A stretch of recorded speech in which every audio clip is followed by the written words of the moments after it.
sign one. I'd bug the damn cabin. Right, that'd be good. What's the, I'm always quitting. who's that so- narco guy that got busted? Who? The Mexican cartel guy they just brought over here. Pablo Escobar? Yeah, Escobar. I wonder what his private pilot made. I bet you could have made a lot of money flying for him. Probably didn't pay a lot of taxes either. No, That's an all cash business. pay in cash or perks. Free blow. That's right. Gotta go and call everyone. Pay you in blow and win it.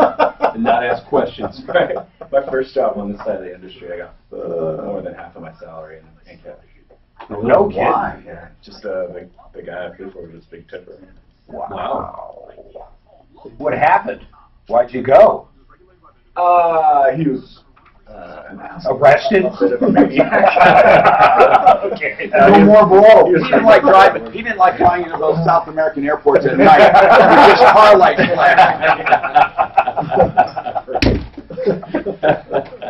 The short runways are That's killing them. when I was a cub reporter in Florida, man. We'd be out with the DEA and on a stakeout, and they'd say, "Now you wait," and then they'd have car lights flashing, and this goddamn plane would come in just based on that. Land these old DC-3s packed to the gills with marijuana. Holy shit! Yeah, back then I was on so many make money with marijuana, right? Yeah. I was on so many drug busts with it. Oh, in Florida, had to be crazy. We would get up in the morning, have to meet like 3 in the morning or 4 in the morning, and then they would let us come along because it was a big deal. They loved the publicity. So we would have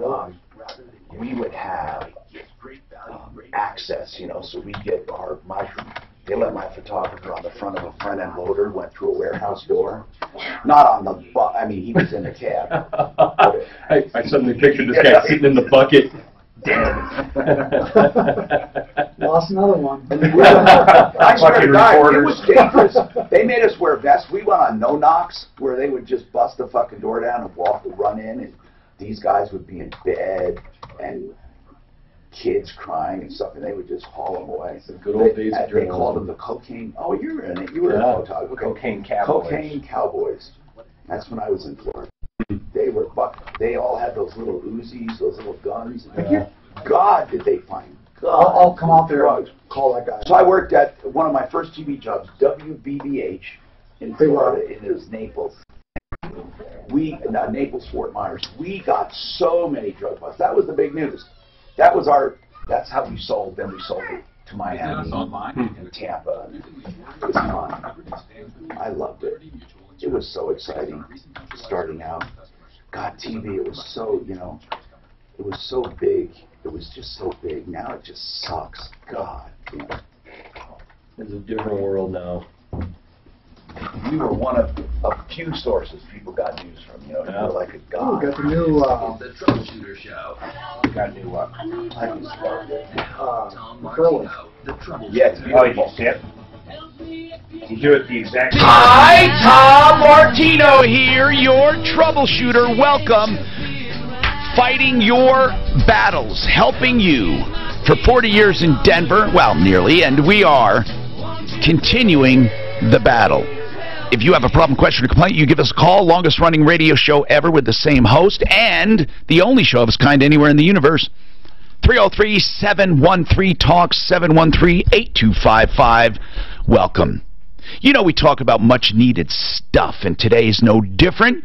We continue to help you in all areas of life today. Employment law. Now, as you know, this show doesn't have one single topic ever, but we have what we call an emphasis. And we have with us Sean. And he is with the Olson Law Firm because his name is Sean Olson. And Sean is an employment lawyer, but he also does other law. We found out, and we won't get into specifics, he did a medical malpractice case and just got out of trial yesterday. That must be very, very interesting. I heard now that MedMal insurance, they almost litigate every case. They don't like settling. Is that true, Sean? That's pretty accurate. Could you take calls if people had any questions on med mal today? Could you have any just general questions? Sure, absolutely. I'd Okay. be happy to. What is medical malpractice? I know you are on our referral list as an employment attorney, and we're going to put you in the other category. But I want to ask you, what really is medical malpractice? So many people say, I've had malpractice. What is it? Medical malpractice, I mean, in the technical sense, is when a doctor does not act in the way a reasonable physician in that position would, and he hurts the patient. But what if they advise you? I hear if they advise you of the risks, then they're all free. It's not entirely true. You know, they can advise you of risks, but they can't get you to consent to their own negligence. There are risks in any kind of procedure that you're gonna undertake with a doctor, and a doctor can tell you about those risks, things that could happen through no fault of their own. Doesn't give them a license. It does not give doctors a license to practice negligently, or in other words, unreasonably. I give this analogy, and actually it happened. The guy's name was Ollie. He was crazy. He ran a horseback riding ranch in upstate New York, but they had a consent form that said, you will hold this place harmless for anything that happens, right? So he's having an argument with the guy, right? And because the guy didn't want to sign something, he says, look, but that's what you have to do to ride. He was this really staunch German guy. I'm serious now. This guy was crazy. So the guy signs the consent form, and Ollie punches him in the face. That's cool. And says, and it covers that too. I couldn't believe it. Yeah, so would it cover intentional acts? If you give somebody you just give them a complete, ticket to freedom. It's not really, is it? It doesn't. Intentional is never covered with a disclaimer, right? Generally speaking, that's correct, right? Yeah, the court system won't allow most people to get away with an intentional So when we act. talk about malpractice, isn't it according to the standards? For example, if you were conducting surgery in a remote village in Africa, seriously, and you're trying to do your best for someone, and your guys are stuck there, and you do something, wouldn't you be held to a different standard? You would, because every time you engage in a medical malpractice case, it's fact specific. And if you're dealing with a doctor who's out in the bush, dealing with 2 tools as opposed to an entire operating room, the standard is going to be different. It's whether that doctor is acting reasonably under the circumstances. 303-713-TALK. Let's go right to the phones. Jenna, what's going on in your life, and how can we help? And those new to Colorado, this show is just about this. You call with problems, we solve them, or we try to help you solve them. And we've been doing this a long time, so welcome, people. 303-713-TALK. I keep forgetting we have so many new people. And then referralist.com. New face today, new facelift. I'd like to hear what you think about referralist.com. Mark did a really good job with our expert in Bangladesh or wherever he is. I don't know, he's somewhere foreign. We Skype our Pakistan. Guy. We Skype our guy. It's fun. Anyway, Jenna, so tell us what's happening with insurance. What's happening? Hello. What's happening with insurance? Well, so about 3 months ago, I had a lady T-bone me. I was on Mexico and Chambers turning left onto Mexico, and I had been waiting for, yielding to left-hand So turn. when you turned left, you were turning left into the oncoming traffic, right? I was waiting to, so the Right. light had started to change and everything. So Right. I was over the line. I waited for yellow, and there was a couple cars that went through yellow. Waited for them. And you're I went allowed through in red. Colorado, you're allowed to go on a red. One car is Yes. allowed to go left. Okay. Immediately after it turns or as it turns. What are you laughing at, Yes. Dan? Deputy Dan, you denying? Okay. So go ahead. What happened then? So I turned left, and I had seen one car that was, looking like she was about ready to stop, and she was behind the line, and there was another officer there dealing with another accident had recently happened. So she had ended up running the red light after I'd looked away to keep going left, and she hit me. So did she get a And- ticket? Yeah, she got a ticket and everything, and I got the information to get the accident report and everything like that. Good. I'm still looking for the video So what's the evidence, problem? and I'm having... Well, okay, Well, she so got at a first- ticket. She got a ticket. The light had turned. I mean, so Well, what's the big okay, deal? So then what happened was, so at first we didn't even know she had insurance. So I went to my insurance company agency. I had uninsured motorist protection, so we started doing that. Now you understand. Well, then- Hold on, Jenna. I want to make a few things clear. First Yeah. and foremost, uninsured motorist coverage is only for pain and suffering. It's not for medical bills, and it's not for property. I had the uninsured property. Good.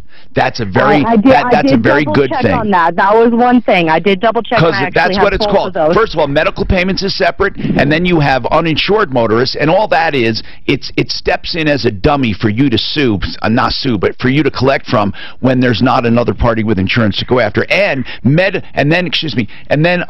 the uninsured motorist property damage is for those rare circumstances where people have a car not good enough to buy collision insurance, but they want to be covered in case some jerk hits them. And that's what you had. You did not have collision coverage. Yeah, I only have liability and the uninsured. And insured protection. property damage, which is great. So you should get your car covered.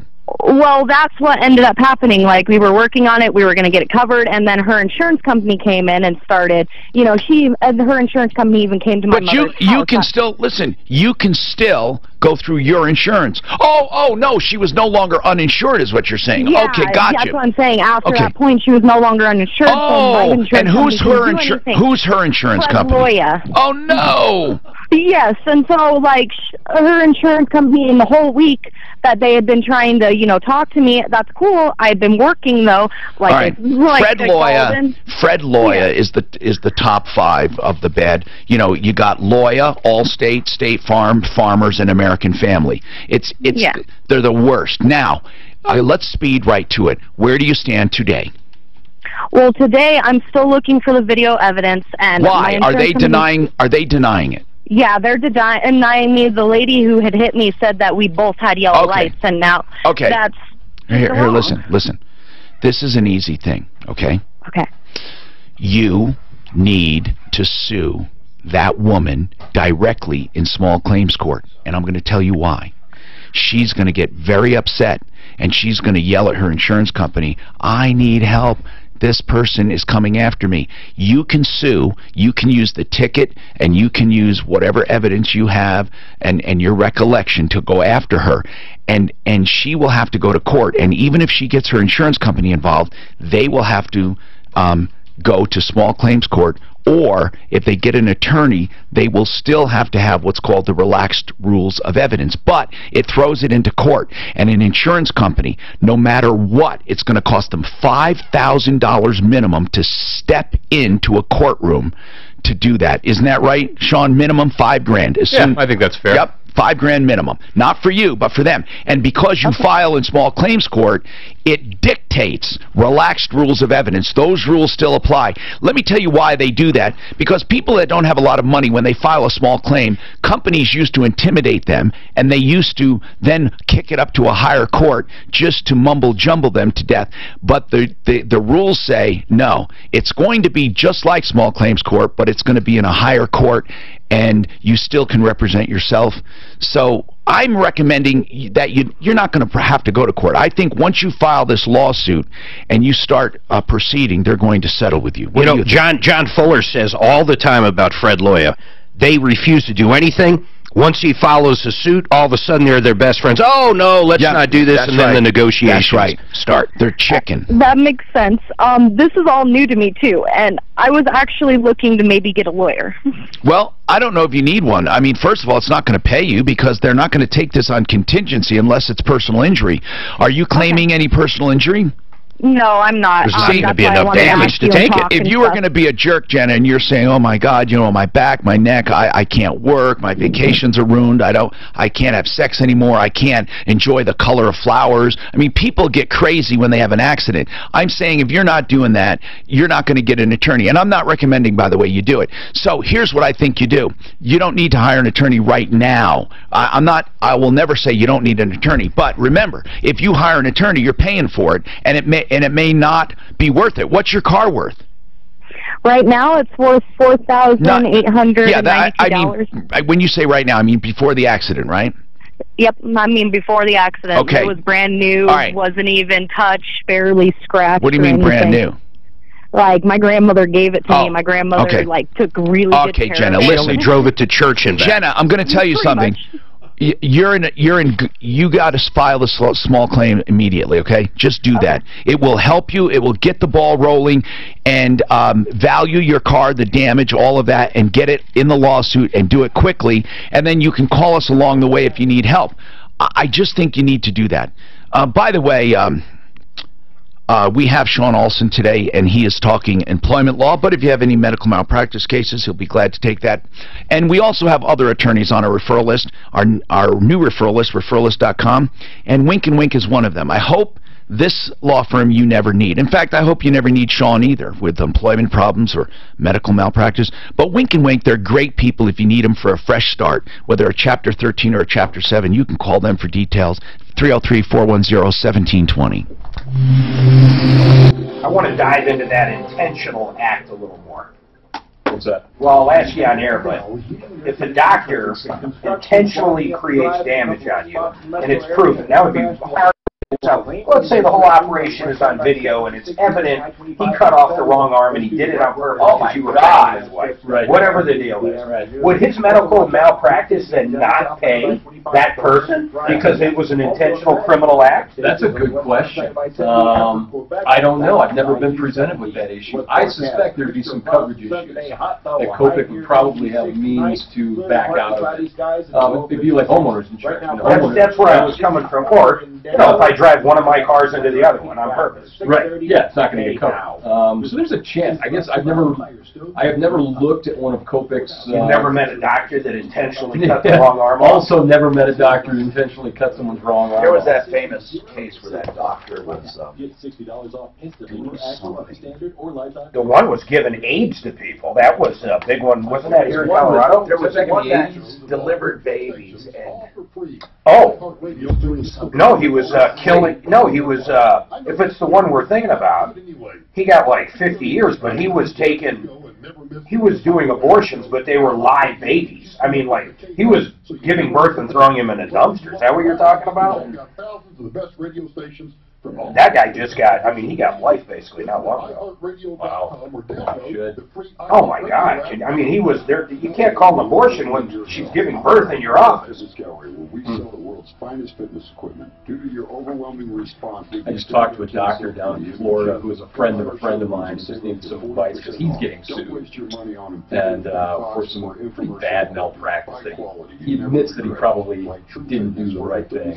And the problem he's got is he only got $250,000 in coverage because the insurance companies down there are running Florida like an experiment. What's his assets? But is he collectible? That's what I'm saying. He is. Yeah. Oh, he's Oh, yeah. But so the insurance companies down there are running Florida as an experiment saying, you know what, we're going to encourage our doctors to take lower policies, smaller policies, so that there's less incentive to sue when malpractice case pops up. Yeah, but if you've got the assets, what the hell? That's craziness. Yeah, it is. And that's what I told him. Unfortunately, the advice is way too late.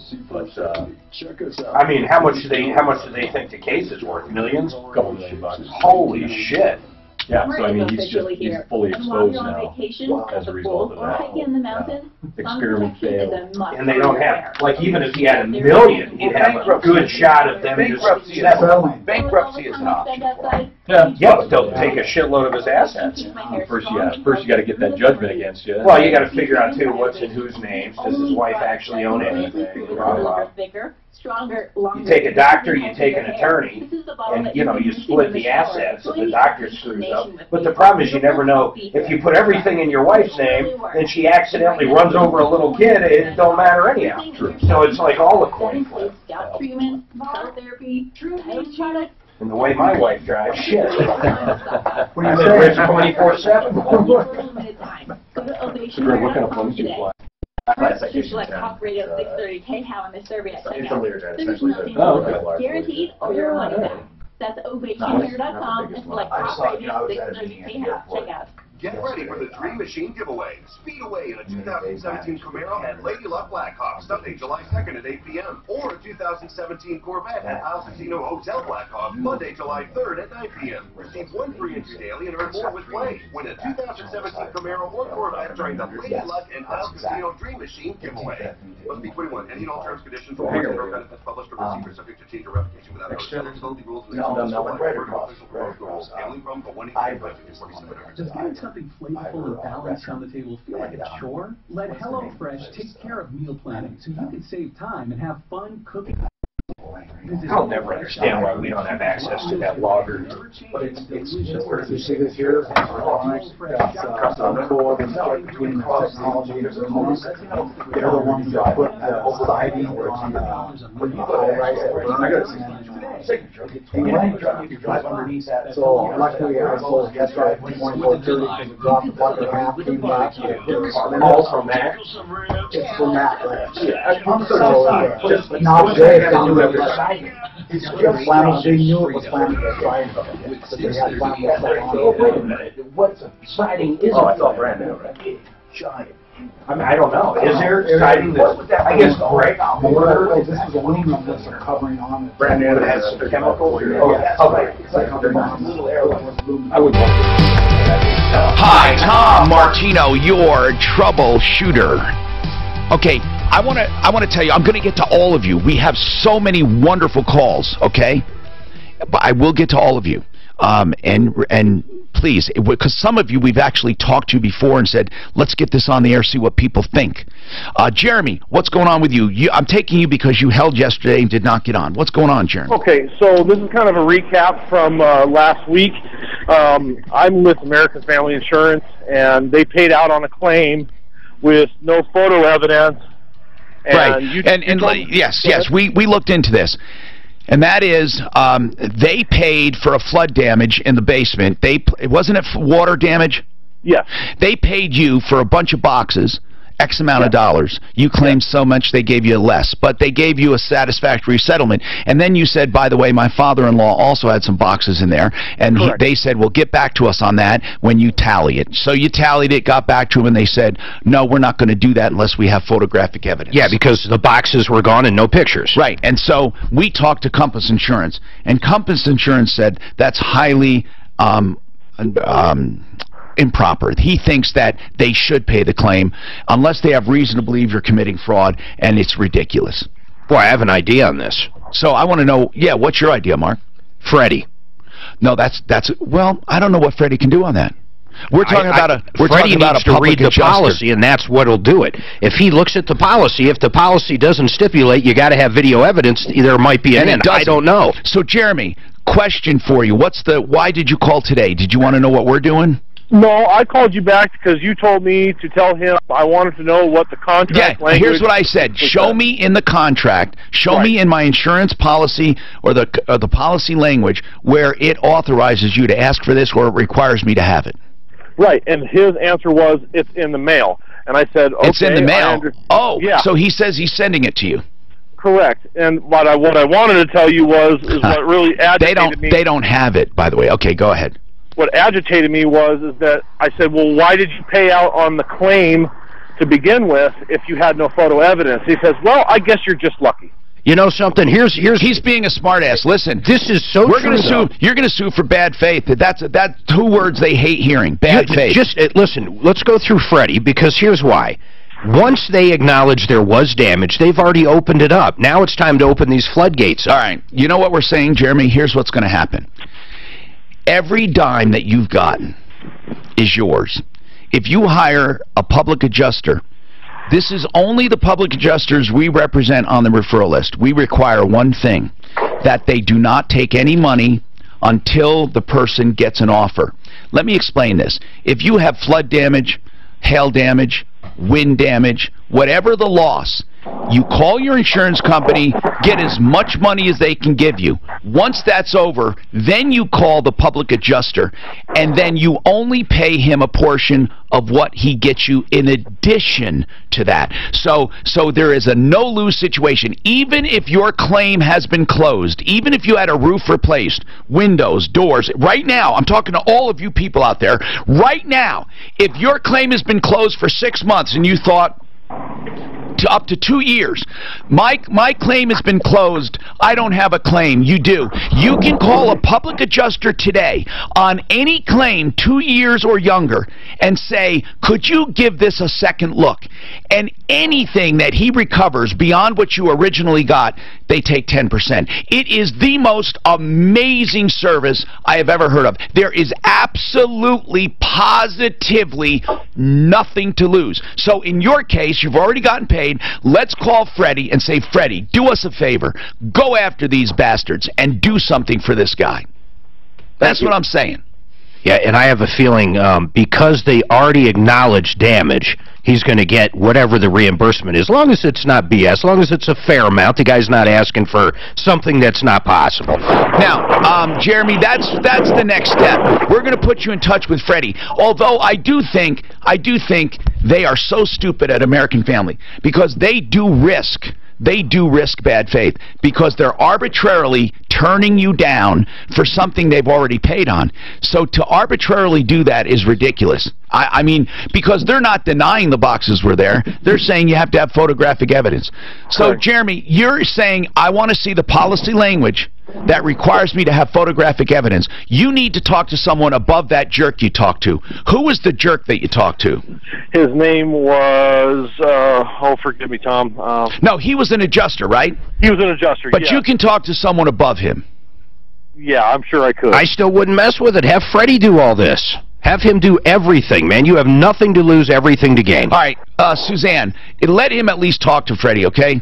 303-713-8255. Let's talk to Clayton, who has a problem with someone on the referral list. I didn't tell you about this one yet, but it's interesting. I want your opinion. I heard you talking to him, and I said, get this on the show. You know, we try to arbitrate problems with the referral list members, and we try to take care of them, but they're just not happy. So, Clayton, what's going on? Okay, last year, hailstorm came through, live in Highlands Ranch. It tore up our entire neighborhood. That's the short end of it. Had some work done. Had the Colorado Window Source come out, and they replaced, I mean, some of this was on our dime, some of it was on insurance, but replaced every window in our house. Okay, hold on. So I want to make it clear. Colorado Window Source is on our referral list, and they came out and they did what did they do for you? What did they provide? Replaced every window in our house. Brand new vinyl windows. Good. Every one of them. 22, 23 windows. Good. Replaced windows. And what about... Did our roof. A roof. What else? We were working with our neighbors because they're out of town. We had them do their roof. Now, does any of this involve your neighbor? Any of the problems? No. Then let's keep it. Then this is just background. I don't need all of it, but go ahead. So you had them do windows, a roof, and some doors. Is that right? Right. Front door. It's a double swinging, double wide front door and a back door. So they did all of that. Okay. Zero problems until we also had our house painted because of some of the damage. Okay, now I want you to hold on. This is really excellent. We're going to talk to Clayton, who has a problem with someone on a referral list, and he dealt with 2 people on the referral list, and I want to thank Clayton for having trust in the referral list. I also think this is cool because if you ever have a problem with Angie's List or Home Advisor or any other service, you will never, ever have them handle it, ever. Okay, so that's at least one good thing. And the other good thing is a lot of this stuff we do administratively. But now you get to hear someone who has a complaint with someone on my referral list, and you get to see if I'm being biased or, unfair or what you think. You get to see this in public. It's wonderful. Let's do it right after I tell you about a few things, okay? I want to tell you something very serious about stem cell. I am so unbelievably happy with Stem Cell Institute of America. And I urge you not to make an appointment right now. You don't have to, because they do free informational seminars. And all you do is go and get educated. It's wonderful. And they'll have one near you. They do them in Denver, the Tech Center, Littleton, Boulder, Fort Collins, and other areas. And this is from Fort Collins to Colorado Springs. In fact, anywhere in Colorado. If you can get there, I want you to go to this seminar. There's no obligation. You just reserve a seat, okay? And you will find out about relief from pain, avoiding surgery, along with cutting-edge information that can change the way you live. Here's what you do. Call this number and sign up. It's that easy. Then if you want, have it done. 855-262-4040. 855-262-4040. I know I didn't need it. I just wanted to do it because he had some people from the spring. That's all good. On my referral list at referralist.com, and he is a personal injury attorney. If you've been hurt in an automobile accident or in any other way and you're wondering, is this what I have to look forward to? Missing work, pain, missing vacations, not being able to do stuff around the house, and who pays? Well, if it's someone else's fault, they should pay. That's the way the system works. Now, you may think, I don't want to sue, I don't want to go through all of that. You know, John Fuller is someone you should talk to. It's free of charge. It's complimentary. If you like your insurance company, is there any risk of being kicked out of them for using like a public adjuster? Is irresponsible. If they don't renew you, it's possible they won't renew you. But I have to tell you something. If you like your insurance company, you should never keep an insurance company ever more than 3 years, ever. Or at least shop the hell out of them. Because you will never get the service or the prices of a new policy, ever. And you will always say, people feel for some reason they need this, they have this loyalty or this equity built up, and they don't. It's just the opposite in the insurance industry. I change about every 3 years. Or sooner if it gets crazy. I've only stayed one time for 4 years. One time I did. And because it's priced right. It's called the creep up syndrome. Coverage creeps down, costs creep up. One of the few industries that do not reward. Boy, so that's why I'm telling you, even if they do, even if they don't want it, so what? You know, you're going to have them for 3 years anyway. Who do you have now? USA. USA. So many people have equity again, Tom. This is how long? Let your mortgage work for you. Take care of that credit card cost. Have you Come down to daily No. finance rates. You could be saving well over Remember $1,000. the call last week with the painter that came in on Friday and you said, hey, there's a painter named Bob Ross that died? So his landlord is calling us. He heard Bob on the phone with us, and Bob told him he was on the referral list and was helping out with the call. He really wasn't. But anyway, he's having a problem as the guy being attended. Oh, I just thought of something. Yeah. We should do a, you ever back in the day remember a little magazine called The Penny Pincher? Or the, Yes, I did. Why wouldn't we do a free Craigslist style on referral list? People can put their own listings up. Let's do it. Let's do it. Because where else do you sell something safe now? And we'll even have a point of exchange. We could create a point of exchange. We sure could. Where we can actually help with big items. And doing it, you know, if they want to pay an extra And if it was a car or something, we could pass on. Mark, brilliant. Well, I just saw a plug-in and it looks unbelievable for that. Brilliant. So they're great guys. Why did Gingrich straight out of politics, other than he's an asshole? Because he gets paid a lot by as a talking head. God, you'd have to get out of Washington at some point. Who the hell wants to die there? Moments I've had in my life was back when I was in law school. Lisa, my wife, was working as a nursing assistant while she was in nursing school. Boy, that's some shit going down with the What's going on, bro? What's going on? What's going on? Well, they're going to investigate her for not only the tarmac thing, but also what she said to, what's his name? Who's the FBI? Comey. She told Comey, hey, don't investigate Clinton's email shit. That's kind of That's Is she still the Attorney General? Of course not. Why would it say fair to get out there? But you go after that. Didn't she replace Holder? Don't worry about that. They were both for you. That's terrible. They basically put a brick wall in front of their bomb. It's so political now. You know, I mean, he's the same way. Jeff Sessions didn't so much. I mean, Hold on. And let me just say this truly. I don't mean to be park this around back. a rah-rah guy, but wasn't Obama pretty Yeah, we flew in a Learjet all the way out to IRS? Maine with a stop in Oshkosh. What do you mean IRS? IRS scandal where they were just investigating conservative groups and stuff, and she ended up quitting. That's true. And they didn't even. Do you think that came from him? You know, do you think the IRS came from Nixon? Let's put it this way, Mark. If it happened under Trump's watch, what do you think they'd say? It's Trump, of course. The guns, what was that, Fast and Furious with the guns running and stuff? Yeah, but that's all fucked up. That's low level shit. Well, people died. Yeah, I know, but it was still doing shit. We do that. That's like, you know, Reagan walked from that damn Contra. from I agree. weapons. Yeah, I agree. Well, he got investigated. He got a lot of black. They are. Oh, God. They did it comedy.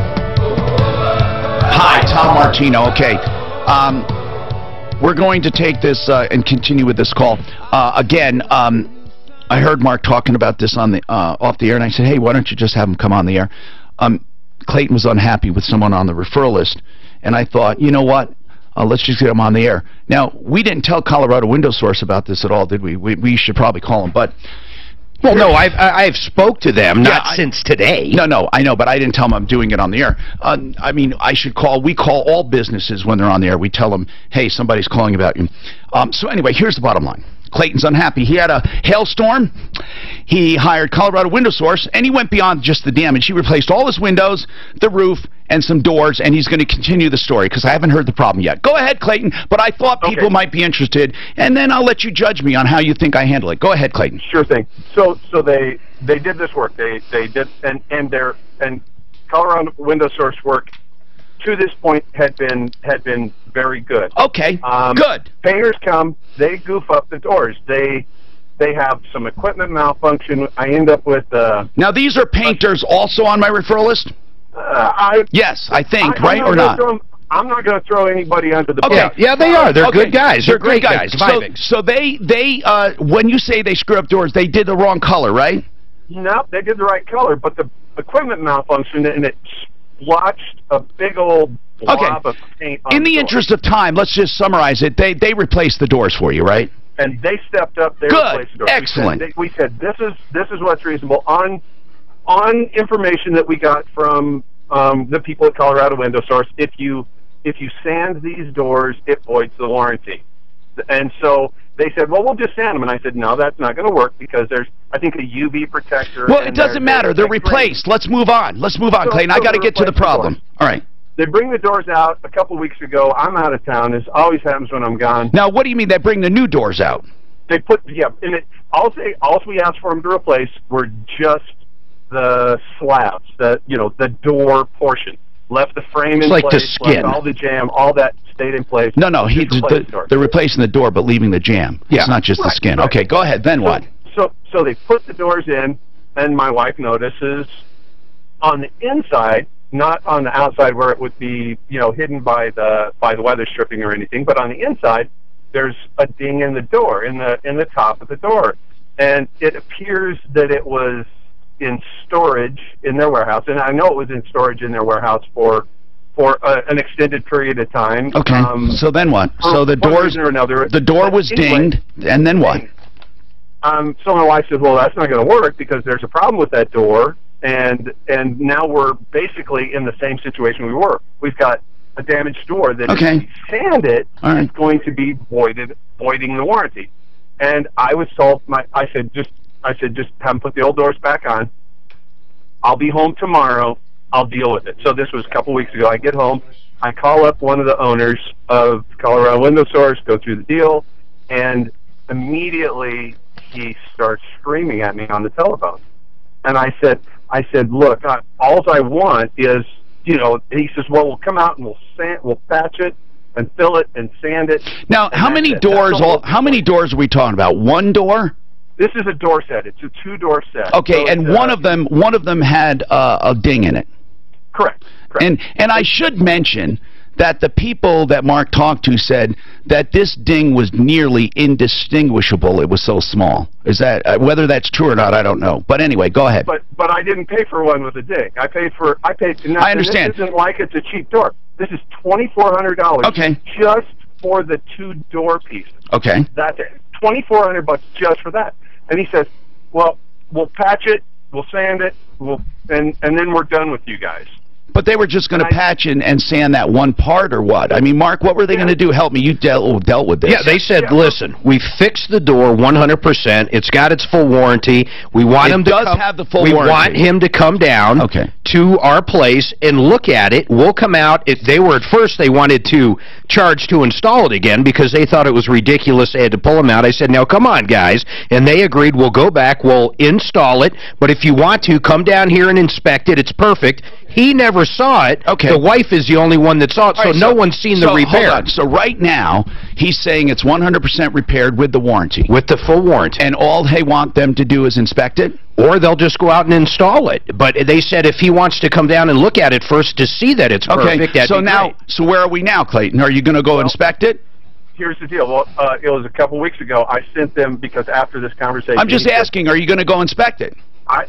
This is the first I've heard of it, when I talked with Mark just before coming on the air. Okay, This is the absolute first. Oh, okay. I sent them a demand letter from a lawyer that said... From a lawyer?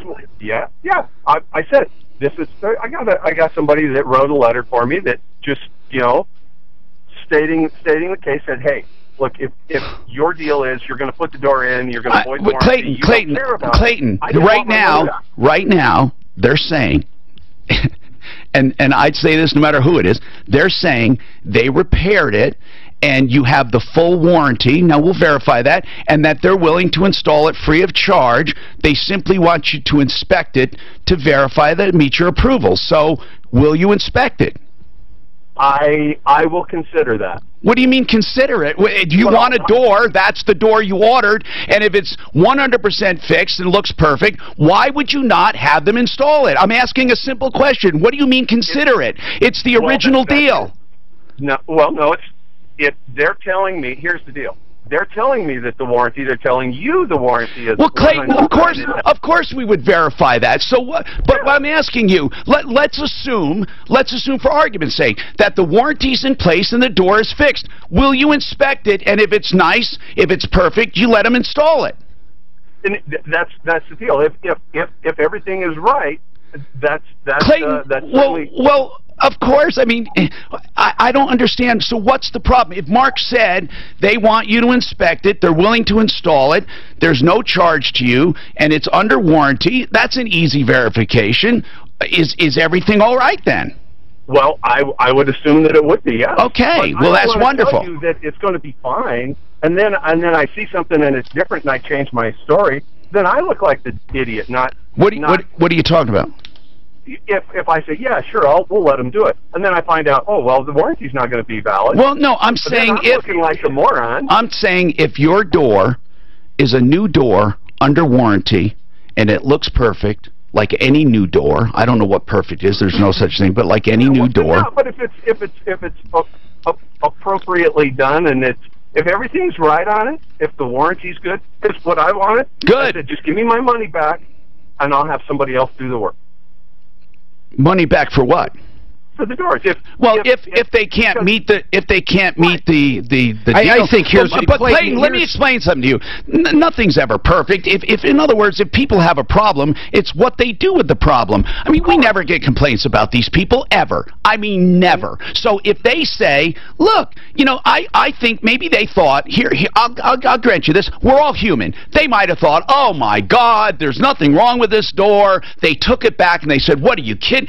This could have happened. I'm not saying saying it did. I can't believe she's complaining about this. They're just looking for excuses. By the way, this is all me, not them. But I can see how people think stuff like that. And then you guys are thinking, man, I can't trust these guys. They tried to pass this door off as new, and it had a ding in it. And then they're thinking, let's fix this thing. Let's get it done. And then you're saying, I don't even want to deal with these people. Well, you know what? Here's the deal. The original deal was they did your windows. They did a great job. They did your door. They did the good job on the door, except the door itself had a ding in it. They took the door down. They patched it. They were having some feelings about reinstalling it. Mark talked to them. They said, sure, we'll reinstall it. We'll make sure it's under warranty. And all he has to do, let him look at it before we waste time. And let's not forget, they didn't create the original issue. The other company did. Well, yeah, and they took care of it. I'm just saying, and the other company bought you doors, but that was a little irritant as well. So I can see why you're aggravated. But Clayton, the fact that they reinstalled the door, the new doors,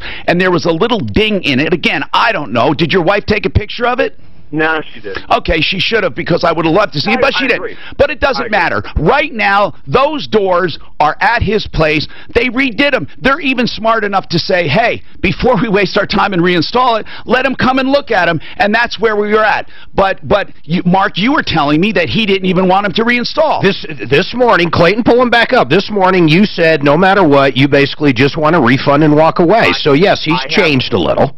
I have some issues with them because of, I'll just say it this way, I question their honesty. All right. Well, I don't. Oh, I understand. What about their honesty did you question? What is it? Well, number one, he told me, he said that it will not void the warranty. I don't know who told you that. And Clayton, I don't know if it will or not. Let's find out. So you don't know why.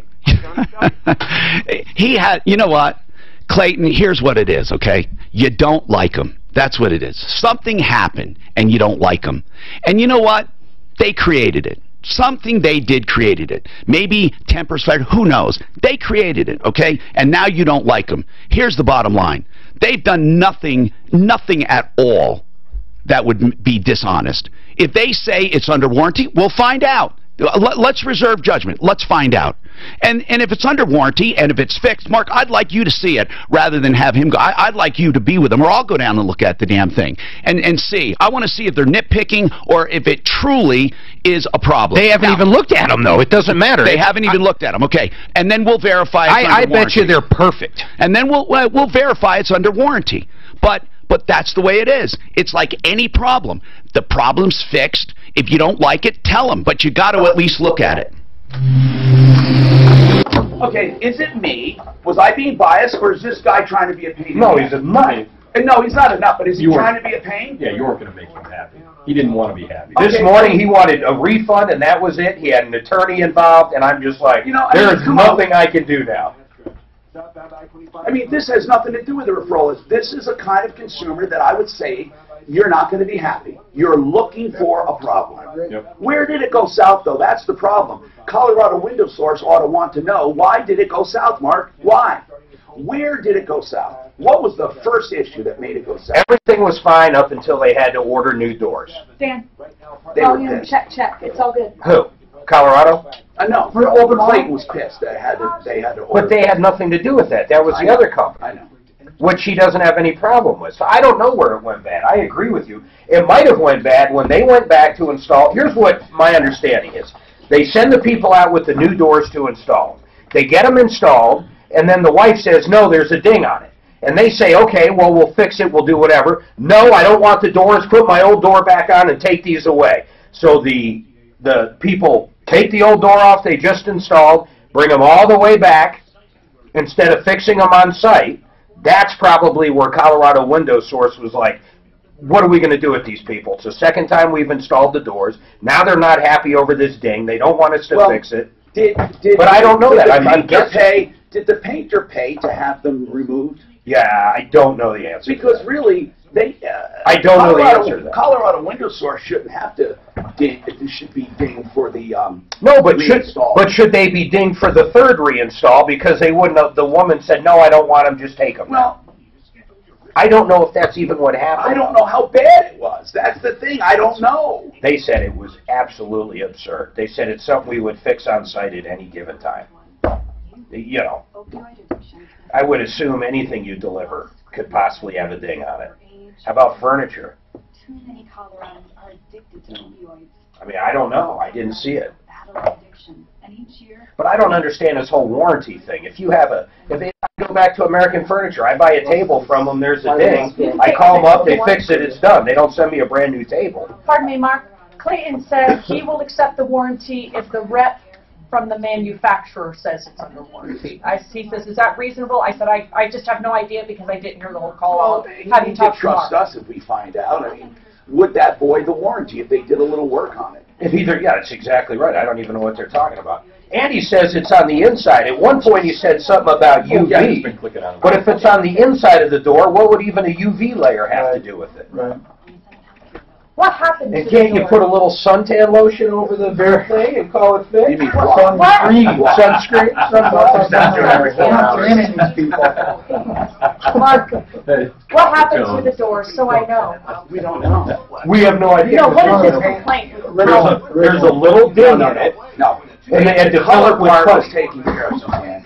It was the wrong color. They didn't do it. The painter did. The painter paid for new doors. The issue is with the new door. There was a ding in it. She didn't want it. Who's the manufacturer? I didn't ask. Get the manufacturer and see if we can't get a manufacturer's rep on it. Maybe we should get Colorado Window Source on it. I tried Leo, and it went to his voicemail. Is it a steel door, fiberglass I can door? try calling him again. Wood door? Screen door. What? No, it isn't. No, it's heavy. It's an $8 screen door. It's a $2,400 door. And he has an attorney write a letter. Was it a steel door? That's why these guys are like, at first they're like, listen, we're going to charge them to go out and install. I said, what, are you putting a little fuel on this fire? They said, okay, we'll get it handled, but I want them to come look at it because I don't want to go out there again. Sure, absolutely. What honesty thing did he have? I don't understand the honesty thing. What is the honesty thing? He questions his honesty. What does that mean? I don't know. I have no idea, man. How often does someone exercise the warranty on a door? Right. Yeah, get The the only thing thing I installed, would- and 50 years later, maybe you replace it. The only thing on the door that would be under warranty because it's exterior is possibly from fading of some sort. Yeah. But if there's paint over it already, the only thing that would fade is the paint, right? Do another $100 paint job. I mean, maybe warping? Yeah, that can separate. Like, There's a window in the door, and that's got... I'm Mark. I don't know. Here's the problem. Every time we've tried to do one of these, what happens? We have this consumer. It's always the same. Not this same guy, but remember the last one we did? Oh, my God. We were... Hi, Tom Martino, your troubleshooter. Here's the important thing, people. If that was Angie's List, you wouldn't have anybody on from Angie's List trying to solve a problem. Now, here's the deal, okay? I think I know where things went south. When that door was painted the wrong color by another vendor, they were kind of upset with the hassle. I don't blame them. And then they're waiting for a new door, waiting. They finally get the new door, and they go, dang, there's a ding in it. But... and I think what happened with Colorado Window Source was they thought they could fix it on location, just fix it, because it was so minor, they said, you would not believe it. Now, we don't know. There was no photograph taken on either side. Isn't that weird? Nobody. So they're saying it was so minor, but instead they took all the door down, the both of them. They took them back to the shop and said, we fixed it. It was easy. It is perfect, and it's still under warranty, and we'll reinstall it. And then the guy says, well, I don't know now. I don't know. I mean, he had an attorney write a letter. Do you guys think it was a little overboard? I mean, I'd like your feedback. That's why we do this publicly. Well, listen, we don't have anything to hide. Honest to God. I mean, people think, you know, there's nothing to hide. People are on a referral list. They pay to be there, and we police them. Unlike any other list. We police them, we expose them, we follow them, we love them, or we hate them if they go bad. And you're missing a big one. What? The big one is they also agree under our code of ethics that if we say, hey, this is totally outrageous, you need to do this, with the exception of a bankruptcy or something like that, they're going to do it. They have to do it. Right, exactly. So the point I'm trying to make is that you get to hear it, okay? That's all. I got to move on. If you have any comments, they'll call us. And if you don't find 713-8255 open, you can go 303-Martino. And remember, we have Sean Olson in from the Olson Law Firm talking about employment law. And if you have any malpractice questions, and we do have some of those coming in on email we'll get to. Right now, Robert, he called, and he wants to talk about a bad tenant and what to do about it. What's going on, Robert? Are you there? There's no one there. Of course. Okay, so then let's keep going here. Let's talk to Rick. Hey, Rick, what's going on with you? Hello, Rick. Hi. It's going to be tough to follow that one. What's happening, man? You know, I'm the one that brought up the app for the plane crash on United 629, and I agree with you that the memorial isn't the right idea. Rick, people have no idea what you're talking about. Let me fill them in. You called it, I recall this, you called one time about a plane crash that happened in 1950. Yes. And for some reason, and I don't mean this as a bad thing, you're obsessed with this plane crash. It happened in his backyard, didn't it? No. Well, close to it. No, but were you a kid when this happened? Yeah, I was a little baby when it happened, but you don't remember it. You don't remember it, right? No, I don't. But I was told about it. Okay, then what, for some reason you got obsessed with this plane crash and you wanted to put up a memorial. Yeah, now I agree with you that isn't the right thing to do. Well, I didn't say it wasn't the right thing. I said you're never going to find any people that care enough to put up a memorial. Right, like the Columbine.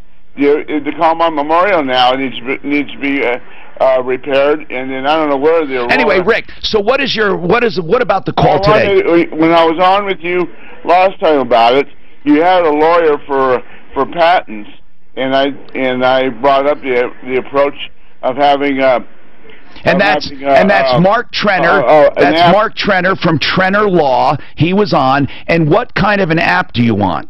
Well, just an app for anything like that. What do you mean for anything like that? Well, you put the app in, and it's like the road map. You know how the road map. Oh, so you're saying that, Rick, that this app would show points of interest where plane crashes happened, or any other things too. You agreed upon. Yeah. No, what I said was, oh, that's unusual. I thought it was unique. You wanted an app that would show people points of interest. Now I'm asking if anybody you know, a computer geek, that would be interested. Well, here's the deal, okay, Rick? Every app developer I know charges to do it. Now, what I suggest you do, seriously, go to Fiverr.com, F-I-V-E-R, Fiverr.com. These are guys that'll work for $5 or $500, but they're cheap. Call them and see, or go on that website, I mean, and tell them you want to develop something and see what you get. I really don't know anyone, and they all charge money. By the way, Trenner Law for copyright and trademark, 720-221-3708, Trenner Law. You know, do you think you pay too much? How depressing would that be? What, are you going to travel the country looking at every memorial? I don't even understand who would use it. Wouldn't be an online app that you just go. Where'd that lady die in 1912? Someone died tragically. Search Google Earth for could be Vacation 3, Return of the Griswold. Where did who's the guy that jumped out with the parachute with all that money? Where did he jump out at? What was his name again? They had so many people following that guy. Yeah.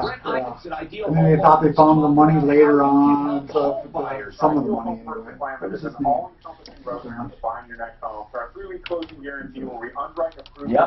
They changed aircraft after that. Because he jumped out the back, right? So they wouldn't allow him to wait, it was Cooper or something weird. Cooper. D.B. Cooper, there you go. And he had how much money? It wasn't that much for nowadays. 56,000 or something, I don't know. There were so many legends about it. Ukrainian officials say the country is under the worst They made a movie cyber attack of in it, its history. Ukraine's deputy prime minister announced the government's computer network was completely down. That's Russia. Interior ministry officials claiming a version of the WannaCry ransomware. I just hope they can. Of government websites and this, you know, we're going to have a cyber army. Oh, we have to. If they hit our power grids. You know, we're going to have people that are constantly fighting back. I think we do. It's like a regular elite force of I mean, not just, I don't even mean segments in each law enforcement agency. I mean an agency that is only cyber warfare. I mean, what else? Well, look at this. Look at they let that out as far as they said that they put a cyber bomb into Russia. They let that information out under Obama. Did you see that? Under Obama, they did. We just let everybody know about it and stuff. We just told Russia there was a cyber bomb in. Still not clear on all the details. Did you see that article I sent to you on older guys having kids? Yes, Wasn't that crazy? I sent it to Stephanie. Like higher likelihood of having a nerd kid. Yeah, did you read it? Yeah, I read it. Yeah. Intelligent nerd kid. Exactly. Yeah. Trump calls human trafficking. I think a lot of it. I think really it's the upraising, not the physiological. I think that's physiological. Is that right? Maybe Let's physiological. go with it. Right. Yeah. A 40-year-old. Sounds good, damn it. A 40-year-old dad's going to treat his son a lot differently Yeah. than a 20-year-old dad. Oh my God. Absolutely. I agree. See, a lot of times what happens is there'll be a divorce, and you'll have one kid that's in the 20s, and you have another kid that's 3 or 4. You pay a lot more attention to it. And, that's exactly right. The 3 or the younger one gets all the attention. Eradicated in the 21st century. You're listening to the latest from NBC News Radio. This report is brought to you by Liberty Mutual Insurance. Sunny and hot. Probably more protective of them. Won't let them go play sports. Mostly sunny with a high of 8. They even run the computer. Mostly sunny with a high in the mid. Go read a book. To road trips. This summer, you should worry about where your car will take you. Not about your car insurance. With Liberty Mutual, you're covered. You can leave worry behind when Liberty stands with you. Liberty Mutual Insurance. iHeartRadio is the easy-to-use app for talk radio, which means you can take PayPal wherever you go, whenever you go, anywhere. But iHeartRadio is more than radio. Tell us the favorite show you love, and the iHeartRadio app creates a station just for you. $200,000 being Cooper guy. You know what? It's that easy. And he jumped out of the plane. That's not even a lot of money for you. Well, what year was it? How much was it? 1971. How much was it? Shit. 200,000. Yeah, in 71, that's a shitload of money. And a kid dug into a sandbar and stuff and found $5,800. Like, so what does that mean? It broke open in the air and went different places? I don't know, he buried it or whatever. They didn't find it ever.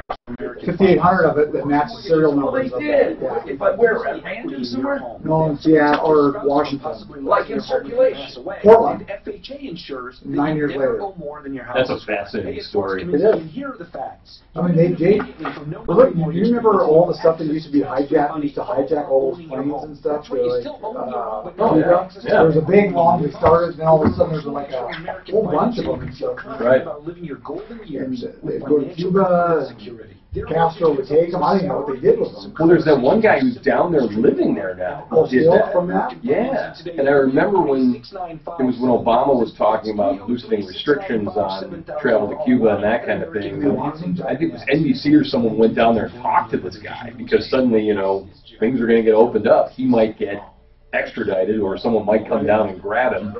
Right. And, you know, he's been living there since the 60s or 70s or whatever it was. What did they do with the planes when they brought them over there? Did Castro keep them? Or? That's a good question. Probably.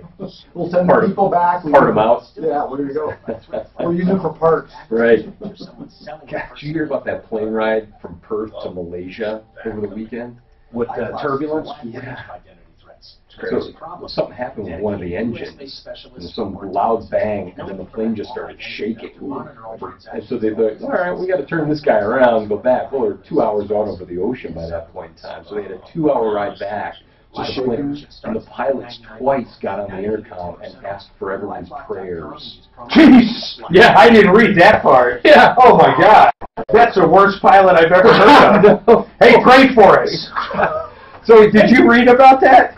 What's that? Would you do that, Greg? The guys flying from Perth to Malaysia, and they had the engine trouble, and the plane started shaking. They had to go back, but they were 2 hours out, so it was a 2-hour plane ride back with the plane going nuts. And the pilot, I guess, twice got on the intercom and asked for everyone's prayers. Twice! That's some reassurance. Good God. Yeah. So we've been through everything we can do up That here. is the worst pilot I've ever heard of. Oh my God. I would freak the hell out. No kidding. They had I don't think you could do something worse as a pilot. No, that's even if you're headed to your death, you don't get on and say that. right. We're going to pull out of this. It's going to be okay. Everything's fine. We're just going to drop some altitude here for a little while.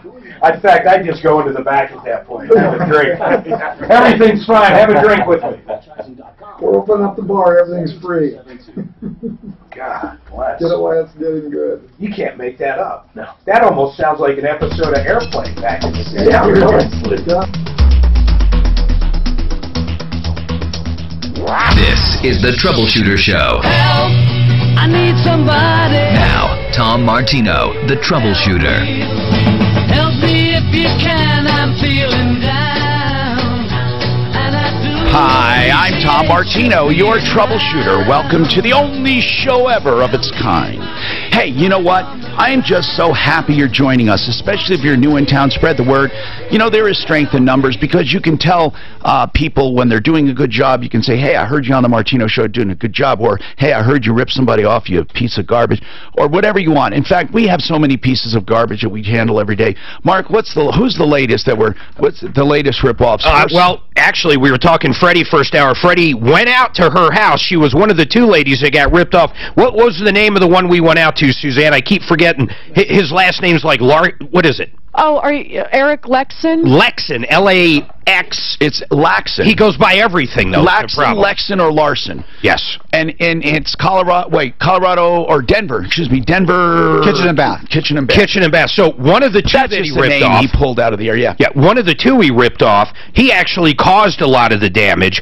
Freddie went out there over the weekend. I didn't get a chance to tell you this, or he went out there yesterday, and he probably created about 10 grand in damage that we're going to get the insurance company to pay. But how can we do that? How can we get the insurance to pay it? Because the insurance company already said that the pipe probably had a problem. Now, granted, this pipe didn't leak for 15 years until this scumbag touched it, okay? Right. The insurance company agreed to go ahead and give her $1,300. Oh, thank goodness. Well, but we're going to end up getting her 10 or 11. She's going to end up okay. We still got to get this sleazeball, but he's one of the biggest ones we're following up. In fact, we need to get his info up and give that number out because that guy's terrifying. He took that other lady for $34,000, Tom. 34 grand, charged all that stuff to a Home Depot card, then shows up, returns it for cash, and uses it on himself. Takes, you know, close to $26,000 from her. She is a disabled vet that basically has used all her money to fix up her house, and he basically stole it, in my opinion. In fact, to me, he is a 100% What's his phone number? Put it out again. So that one we're following up on. I'm still dealing with this Colorado Springs auto place. This Springs Auto and Truck Stopper.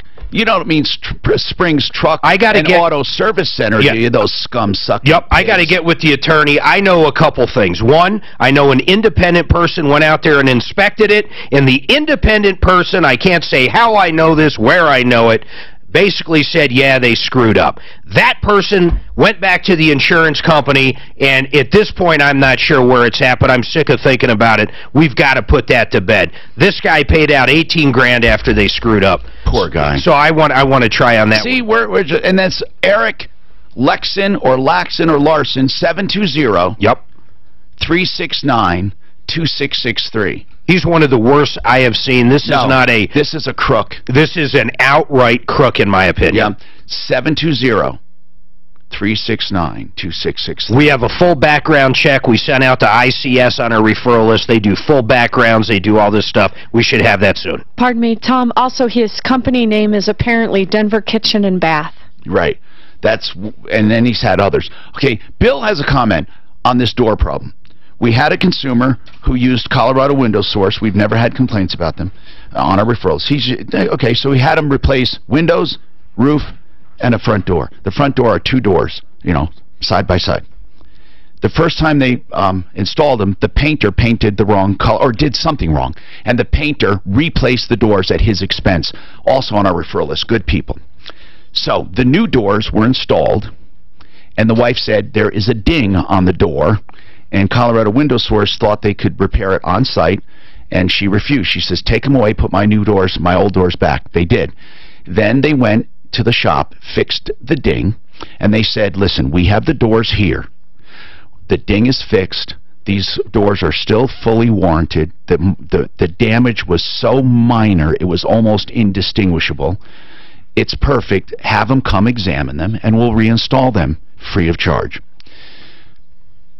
At first he said no. He questions their honesty. I have no idea why, but I think things went south, and I don't know. Just he doesn't like them. They don't like him. It's terrible. So bottom line is they're willing to reinstall the doors and call it good. And he had an attorney write a letter and indicated he wanted a full refund.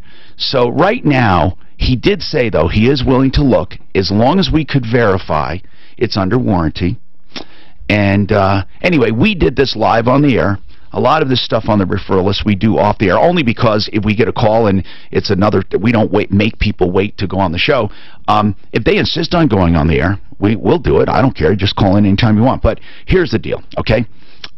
We treat these problems like all problems, but I ask people for their feedback. So, Bill, go ahead, Bill. Hey, as far as I'm concerned, new doesn't mean fixed. I wouldn't accept it if it was me. Would you look at it and at least look at it? Especially a door. All right. Well, Bill, then we disagree. You know, things are. It happens with granite. It happens with doors. It happens with cabinets. Things hardwood happen. floors. Now, I agree with you, Bill. If it can't be fixed, fine. But the mere fact that it was fixed, Bill, it happens with new cars. I mean, if something is dinged, if the mechanic is pulling out and hits the bumper, you're telling me you wouldn't allow him to fix your new car. You would demand a new car. I did. I already did. Well, okay, Bill. Okay, good. You're a royal pain in the ass, okay? That's what I think. If you would make somebody buy you a new car because they dinged a bumper, you're half crazy. Whether you did it or not, I don't care. All I'm saying is this. What is wrong if you buy something new and there is a chip or something happens to it, okay? I agree. If it is not like new, you don't have to accept it. But wouldn't you at least look at it? I mean, anybody in their right mind in business knows that things don't always go perfectly. It's happened to me with if you install tile, if you install carpet. The idea is, no, you don't want a botch job, but don't you at least give someone the opportunity to fix something? That's what I'm asking. Do you? Or at least inspect it. So I'm going to take, and you don't have to agree with me. You don't have to agree with me. But ask yourself, would you at least look at it? I mean, what if it's perfect, right? I mean, what if it is just a tiny ding and it's perfect? Has that ever happened to you? It's happened to me. It's happened to me. You know, we've had this happen with new cars, and people say, oh, my God, I can't believe it. You know, but you make someone buy you a new car? Can you imagine? First of all, the law wouldn't even support that. That's Sean, the whole point. What does the law say about stuff like that? Really, even with new stuff? Do you have to replace something because it's damaged? Well, it depends on the product, I guess. Exactly. Yeah, and generally speaking, you know, if there's substantial compliance with the sales contract. Wait, look, what I'm saying is this. If you have a new car and they ding the bumper, you're telling me you can't fix a bumper? You got to buy them a car? Of course not, ever. I would agree with that. I don't think ever. Now, if you have glass and they break it, well, you can't repair glass. You got to replace it, right? I mean, it's reasonableness. If you have a window, a lot of people don't even like the idea that they we've had this happen with new windows. If a new window is installed, the window breaks. Now, that is a sealed unit you remove. You take the molding out, you remove that panel and put a new one in. And then it can be reglazed. It can look perfect like new. But psychologically, we have had people just not want it. They just freaking do not want it. They don't want it. They're so pissed off, they don't want it. Robert, I'm going to take your call because I know you've held a couple times, and I tried to go to you. Go ahead. Are you there, Robert? Yes, I'm okay, thank you, Robert. How can we help you, sir? Yes, I had a couple of roommates, and they didn't pay rent here, and they moved out. So now, you say a couple of roommates. They weren't your roommates. You mean they were renting a room from you? Yes, I have a duplex, and they're renting the next door. And did you have them? Did you have them both on the lease? No, they already moved out, but one of them didn't want to pay rent, and I had really problems with those. But that's what I'm asking. Were each of them responsible for half, or were they responsible for the whole thing? For half. Okay. But anyway, they are gone, and I had a painter not move in there right away, but he painted one of the rooms. Then later he called me that him and his wife needed a room. And I said, well, I have someone that's going to rent the couch out. He goes, well, why don't you could rent me the whole unit, I'll go ahead and do that. And I said, okay, I'll rent it to you for $900 plus give me $200 worth of work because I need a lot of work in this place. It needs to be updated. All right, so you rented half of the duplex to a painter for $900 plus $200 in painting. Right, and the first thing he was supposed to do was fix the faucet outside, and he kind of did, but it doesn't work because when it rains, the water's going down into the attic. He was supposed to fix a faucet. Yes. Oh, okay. So anyway, you're not getting the $200 worth of work done. No, I'm getting damage on the ceiling. Why don't you evict him? How do I evict him? It's like he's saying that he's on your referral list when he heard me listening to you on the radio the other day. And he goes, oh, I'm part of Tom Martino's referral list. And I looked in there, and I don't even see him on there. He's not. So, wait, you heard him, you heard us talking to him on the phone?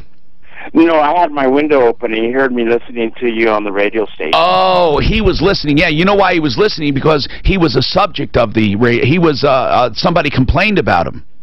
I don't know. It was just a regular radio station about you're talking to somebody. All right, so here's the deal. But somebody did complain about him, though, and he was on. That's why he was listening, probably. Now, Suzanne, the problem that Bob Ross was involved in, what was it, that painter? I think he did a really poor painting job up north for a gentleman, and we had him on to talk about that, and we had pictures. It was like, I think it was more of a gutter job than it was a painting, Tom. Trying to recall the whole problem. Yeah, it was terrible, though. That's what it was. It was terrible. And he did a terrible job. Right. And did we have a resolution? We have to look that up. Well, but anyway, Robert, what do you need from us? Well, this guy's creating problems. He's trying to evict him, Robert. Evict him. I mean, you're a landlord. You've had evictions before, haven't you? I don't. When I first moved in here, I had my very first eviction, and it's like. So you don't know how to handle it. I'm sorry. Let's help you. We'll help you. Maybe we can get Brandon Siglian on to go through the steps of eviction. I think a lot of people probably need a little refresher on that. Okay. Approval Reverse Mortgage is, I got to tell you, one of the few mortgage companies I can tell you to call if you need a reverse mortgage. Why? Because she will evaluate your situation and see if it's apropos for you. Because it's not in all cases, but for some people, it's a great retirement tool. Look into a reverse mortgage only with approval. Reverse.com. 303-771-3528. Joan Sullivan and her team are solid. Approval. Reverse.com.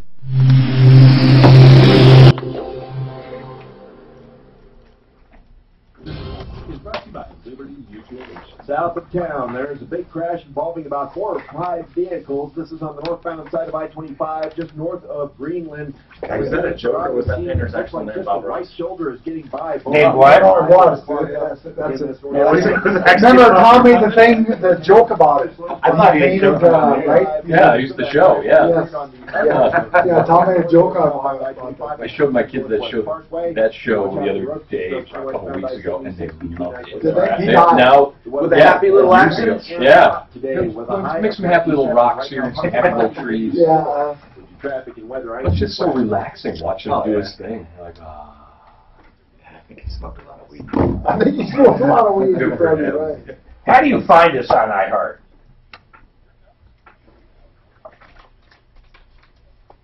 Yeah, I wanted to speak to Vonnie. Okay.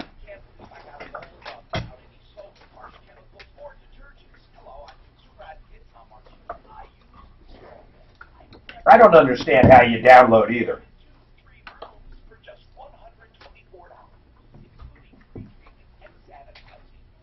Hey, babe.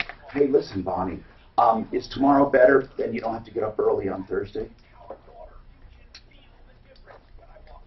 Okay, tomorrow morning, we'd have to get up like at 6 o'clock or so, or you can get up at 6:30, but I have to be there at 7, and it's only about a half hour, but it's early in the morning. I don't mind taking you tonight, and we can have fun and do it, but I can do it tomorrow night, too. The same exact thing. I don't think you can download off iHeart, just off of iTunes. Okay.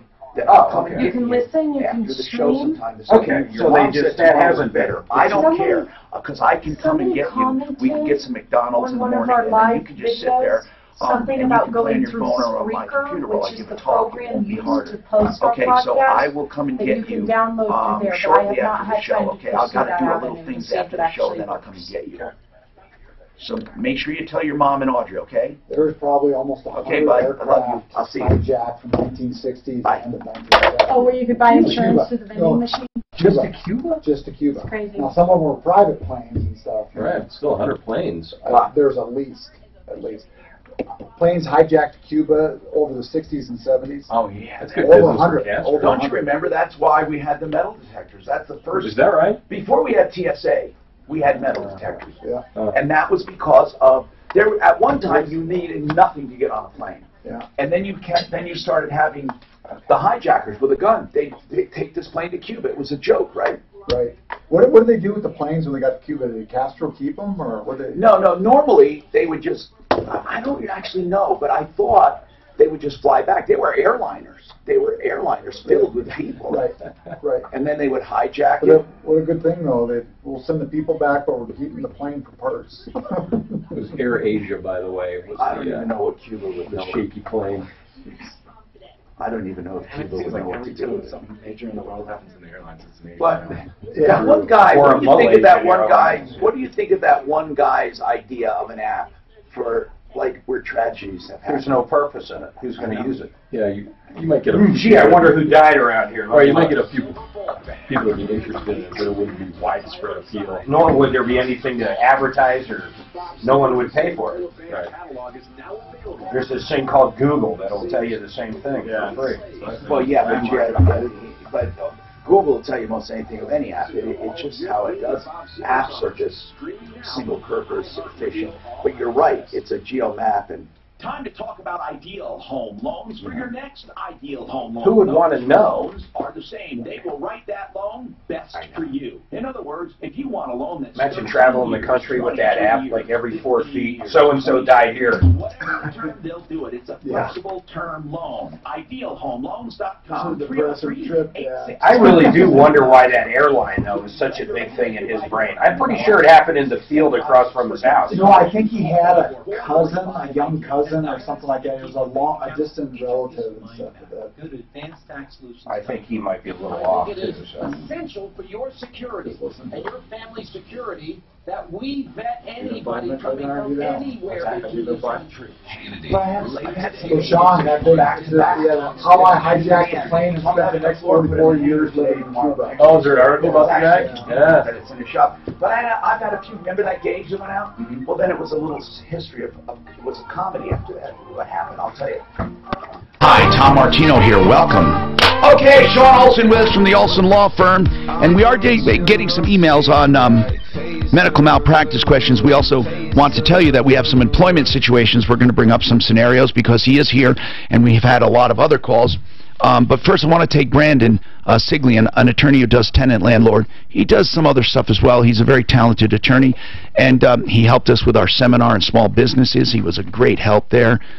Talking about avoiding problems. Anyway, Brandon, we wanted to ask about eviction, because every now and then we have to review it. Robert has some people there that he doesn't like. He wants to evict them, basically. He made an agreement for $900 in rent, $200 in work, and he's going to, he's saying that he's not getting the value.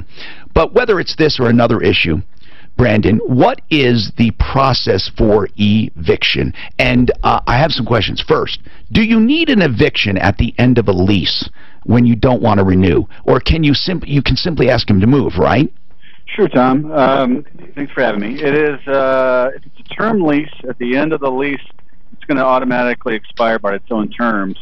And if they hold over, they're called a holdover tenant if they stay, then you would need to file for an eviction. If there is a periodic tenancy, meaning day to day, week to week, month to month, year to year, then you would have to serve them a notice prior to the termination of that period, that periodic tenancy.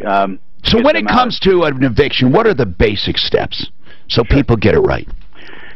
You start the process with your 3-day with your notice demand, and again, like you said, you don't need that in the eventuality of a term lease that just expired. But if it's for anything else, failure to pay, rent, failure to comply with lease violations. So at the end of a lease, you don't have to say be out in 3 days. You just evict them.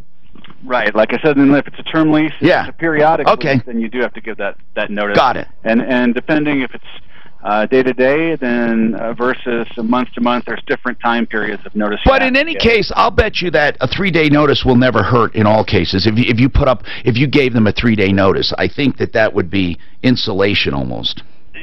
Well, I wish it were as easy as saying 3-day notice, because there are so many different types of notices. That you can get hung up. I'm certainly. Let's talk about a normal residential lease. I'm a landlord.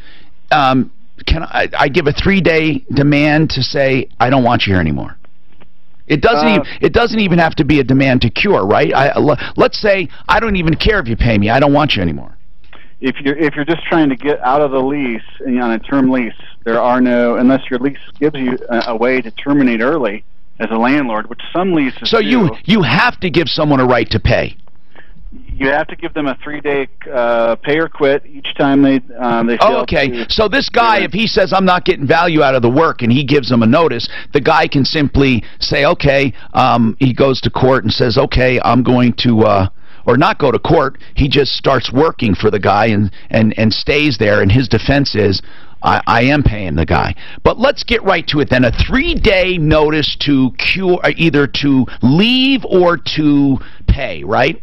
Right, and if it's not value for work that's done, that's a little bit of a novel one to me. Right. Tom, I guess you would have to describe the work that was supposed to be done, right, and then say that this is what hasn't been done. Now, if it's a warranty of habitability, if the work that's being done is things that are to major systems in the house, then that agreement has to be in a separate writing from the lease.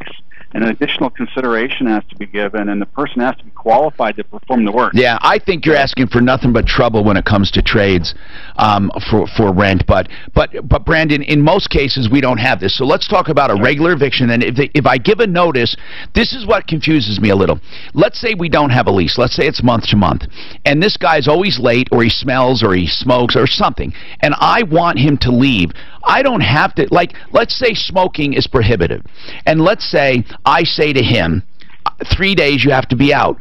Can he say, okay, I'll quit smoking as his remedy? Do I have to give him, excuse me, a chance to cure the problem? Great question, Tom. So in a periodic tenancy, if you're a month-to-month, like you were talking about, right, you can give 7 days notice prior to the expiration of the lease term. So that periodic. Right. So but let's say he doesn't. Let's say he doesn't leave. What I'm asking is, do I have to give people a chance to remedy? Let's even say I have a lease. Let's say I have a 1-year lease, and halfway through it, I discover the guy smokes, and it was against the lease. Can I say you have 3 days to leave, period, or do I have to say you have 3 days to leave or quit smoking? In other words, I don't understand. Do you always have to give them a chance to correct?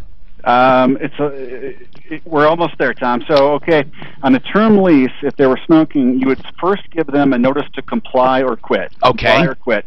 So, same thing like with the not paying rent. You have to give a 3-day pay or quit every time. Okay. Not the same with a comply or quit. So, if it is a non-smoking issue, not smoking issue, comply or quit 3 days, and after the 3 days is up, if they do it again, then you can do a notice to quit in 3 days. Okay, I see. You don't have to comply or quit every single time. At the end of the 3 days, let's say they're still there. What do I do then?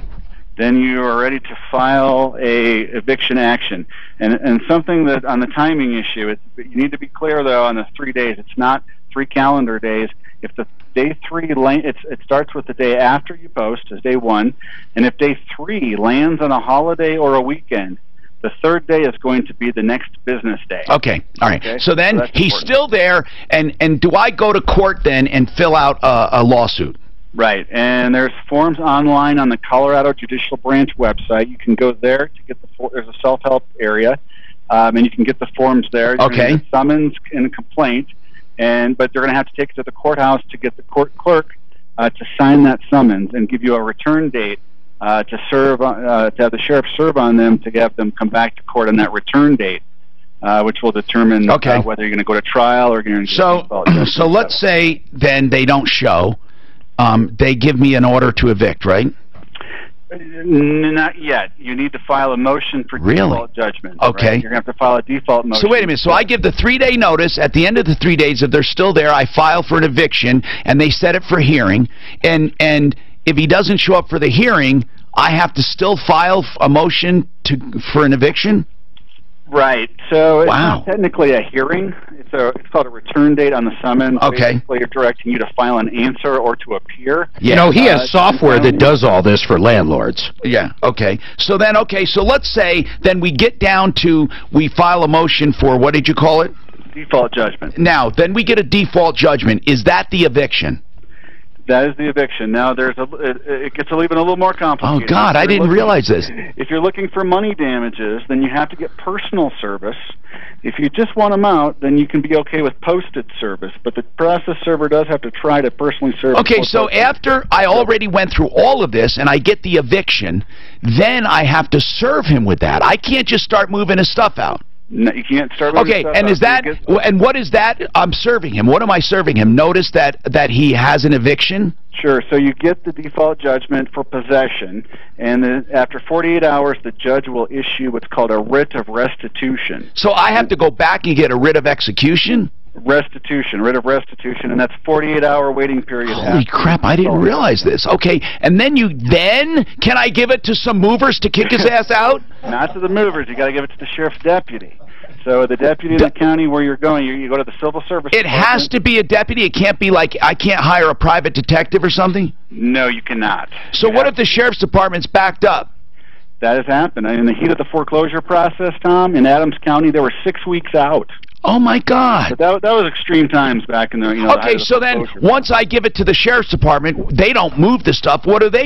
They will schedule the eviction with whoever orders it, and then they're going to go out and they're going to post that notice. They're going to try to talk to the tenant usually. Gracious. Try to convince them to get out and say, look, And if they don't, then you literally have movers. Then you have to schedule movers. They're going to give you about an hour of time. Each county is a little bit different, but generally they're just going to oversee the process, and they're going to keep the peace.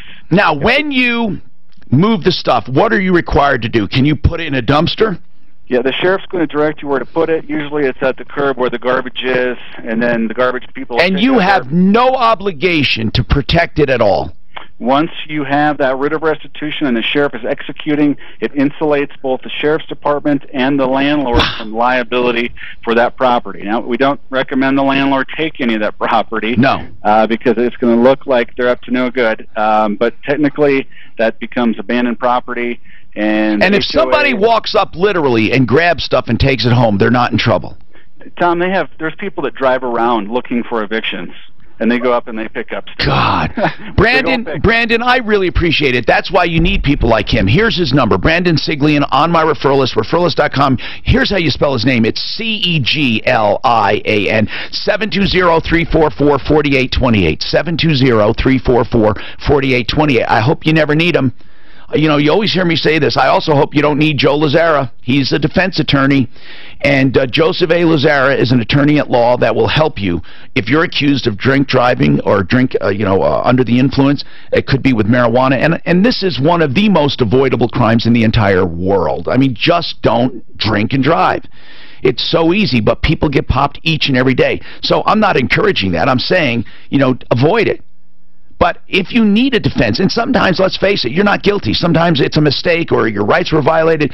No matter what the case, okay, here's the deal. No matter what it is, whether you're stupid or you're innocent, you need someone to help you through this system. Joseph A. Lazzara, LazzaraLegal.com, 303-429-6200. Look for Joe Lazzara on my referral list at referralist.com.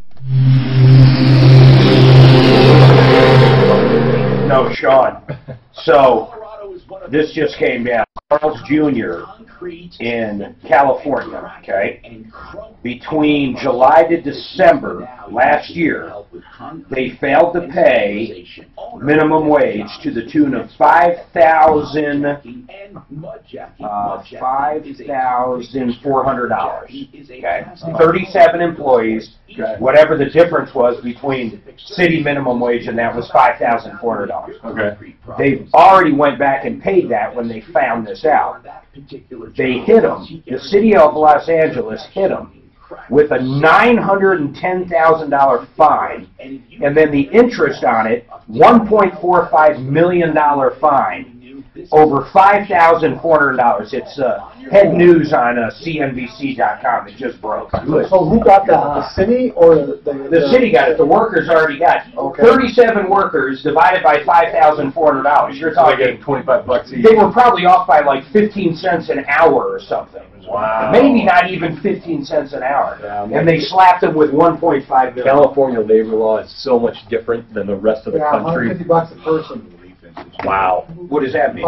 There's got to be something more to that. Workers, 400. Yeah, so how do they get to $1.5 million? California. I got a better story than what happened to our company in California. How much did it cost them? Well, millions, because what they did is we used to pay oil field workers. We did sliding scale. So the more you work, you actually got paid less. But we paid them bonus.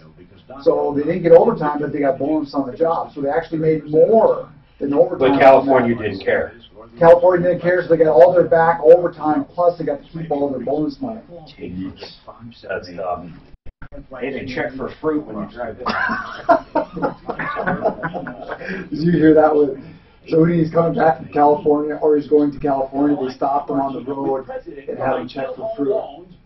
When he was on the vacation in California. Yeah, well, I'm familiar with that. I grew up in California. Oh, okay. Where in California did you grow up? Sacramento. Okay, I lived in there. Did I tell you? I lived 3 years in Sacramento. Oh, really? So I grew up in Woodland. Okay. You know where that The is? pocket area. Yeah, yours is Woodland's little down, mostly west. 80, right? Is it west? Top 5.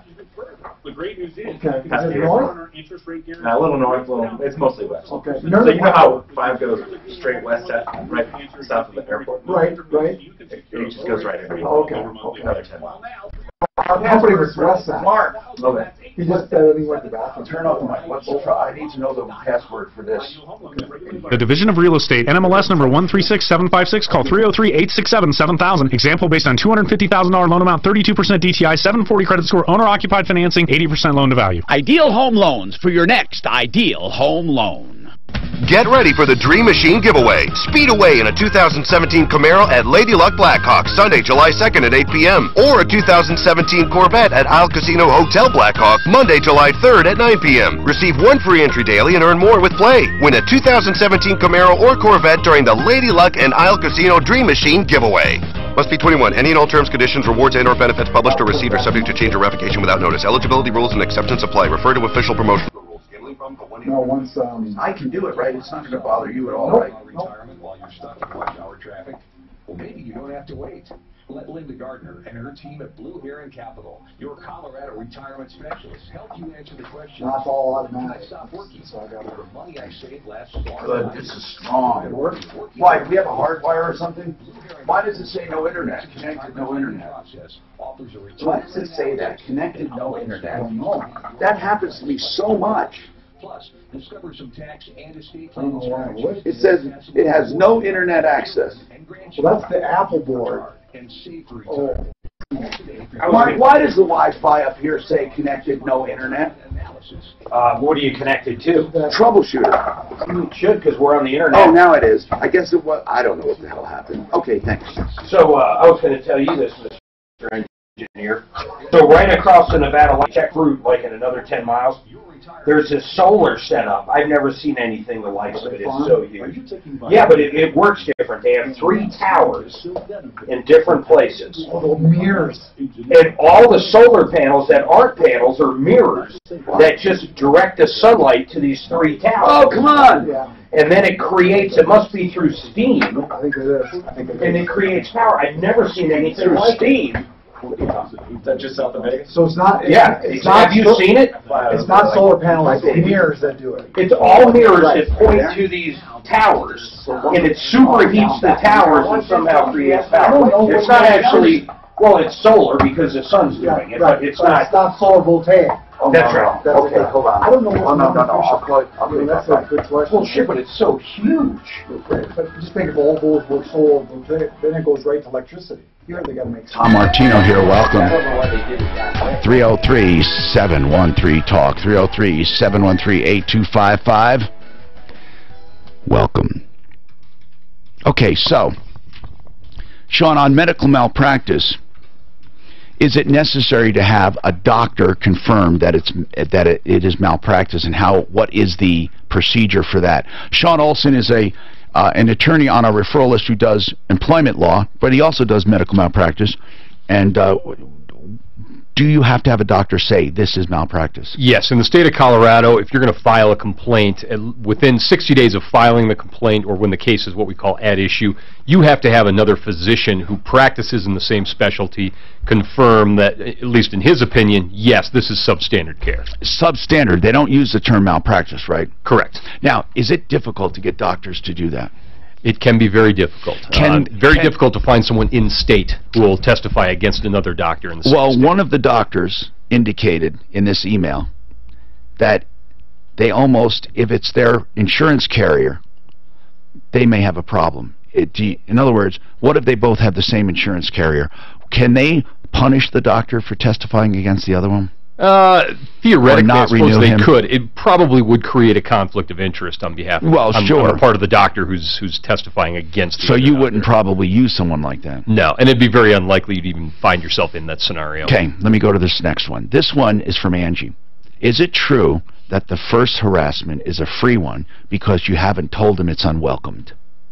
Oh, that's an interesting one. So we're into employment law. No, that's not necessarily true. The first harassment would certainly depend on how severe that harassment was. If it's egregious, if he grabs her breast or something, I mean, you can assume it's unwelcomed. Absolutely, you can. Yeah, that is harassment, pure and simple. But if he makes, and this is not in the email, I'm trying to clarify.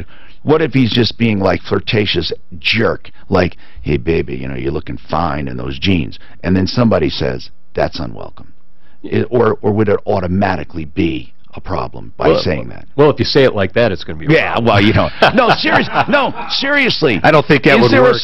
Is it inappropriate from day one, or do you have to be told?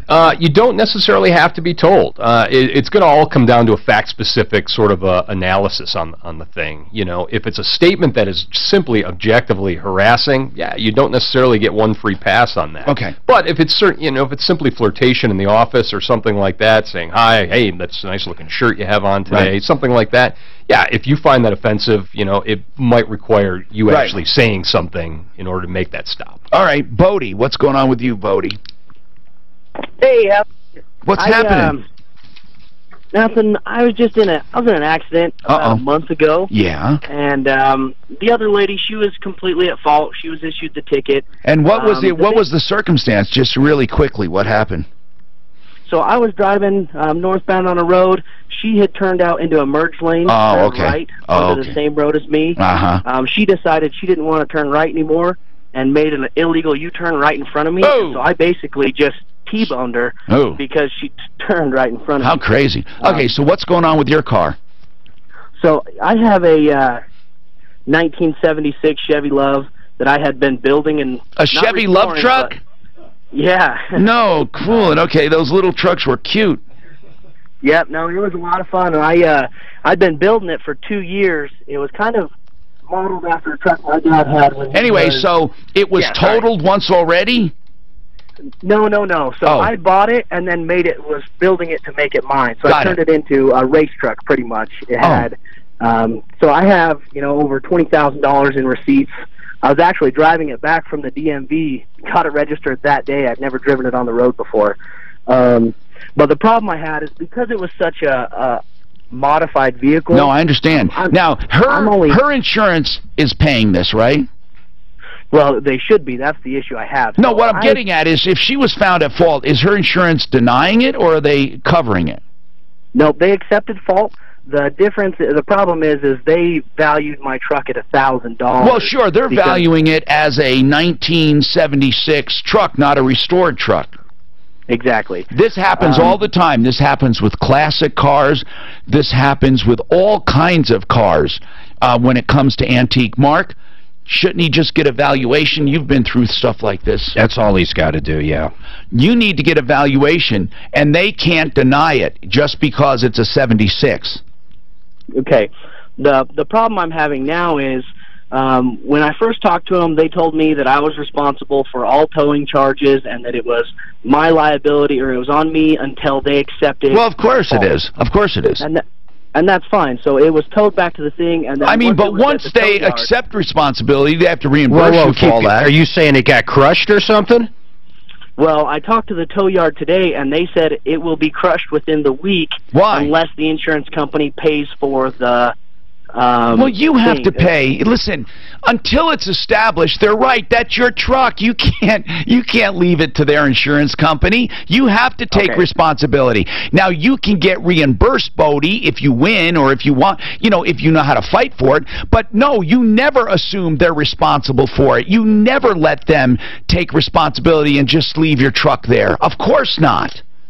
Okay, and that's where I'd never been through anything like this. Sure. They had told me that once they accepted fault, that it would be in their hands to take care of it, is what their insurance company told me. It is, but that doesn't mean anything. So keep track of what you spend. Even if it's in their hands, will you let your car get crushed because of it? No, I definitely don't. Tell me the truth about this, Bodie. If I walked up to this before accident, would I say, holy crap, this is beautiful? Or was it still pretty rough?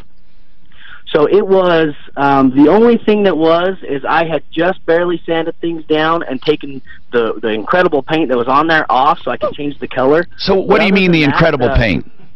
So it had really nice paint on it. It was just kind of a weird burnt orange color. Was it original, Bodie? No. So it was all aftermarket paint, and then. So Bodie, I'm trying to get a pre-accident condition report. Was this a restored vehicle, or was it in the process? So it was modified. So I didn't restore it back to stock. It was modified, but was this vehicle car show quality? At the stage it was at, no. Okay. The only thing it was missing to be there would be paint. What kind of insurance did you cover on it? Right. So this was the hard thing, is because it was considered a modified vehicle, it was considered pro stock or pro street or something like that. I couldn't find an insurance company to give me full coverage because I'm only 23 years old. What coverage you can find an insurance company all day long to give you special coverage, but you just didn't know where to look. How much did you insure it for?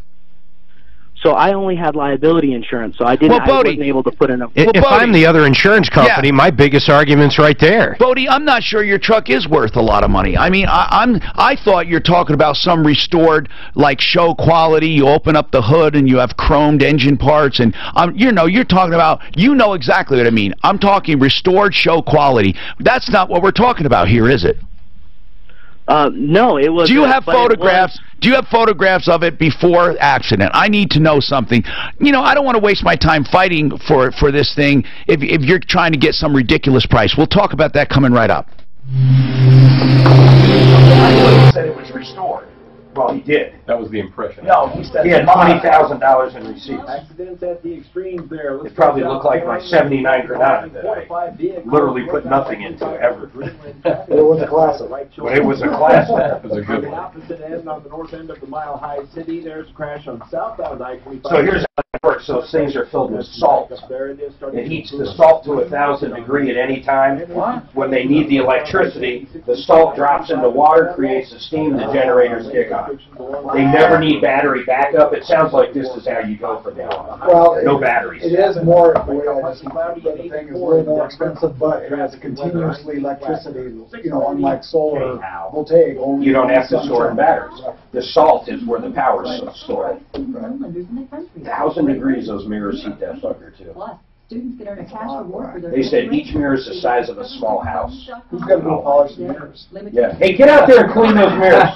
That 1,000 degrees. That'd be warmish work.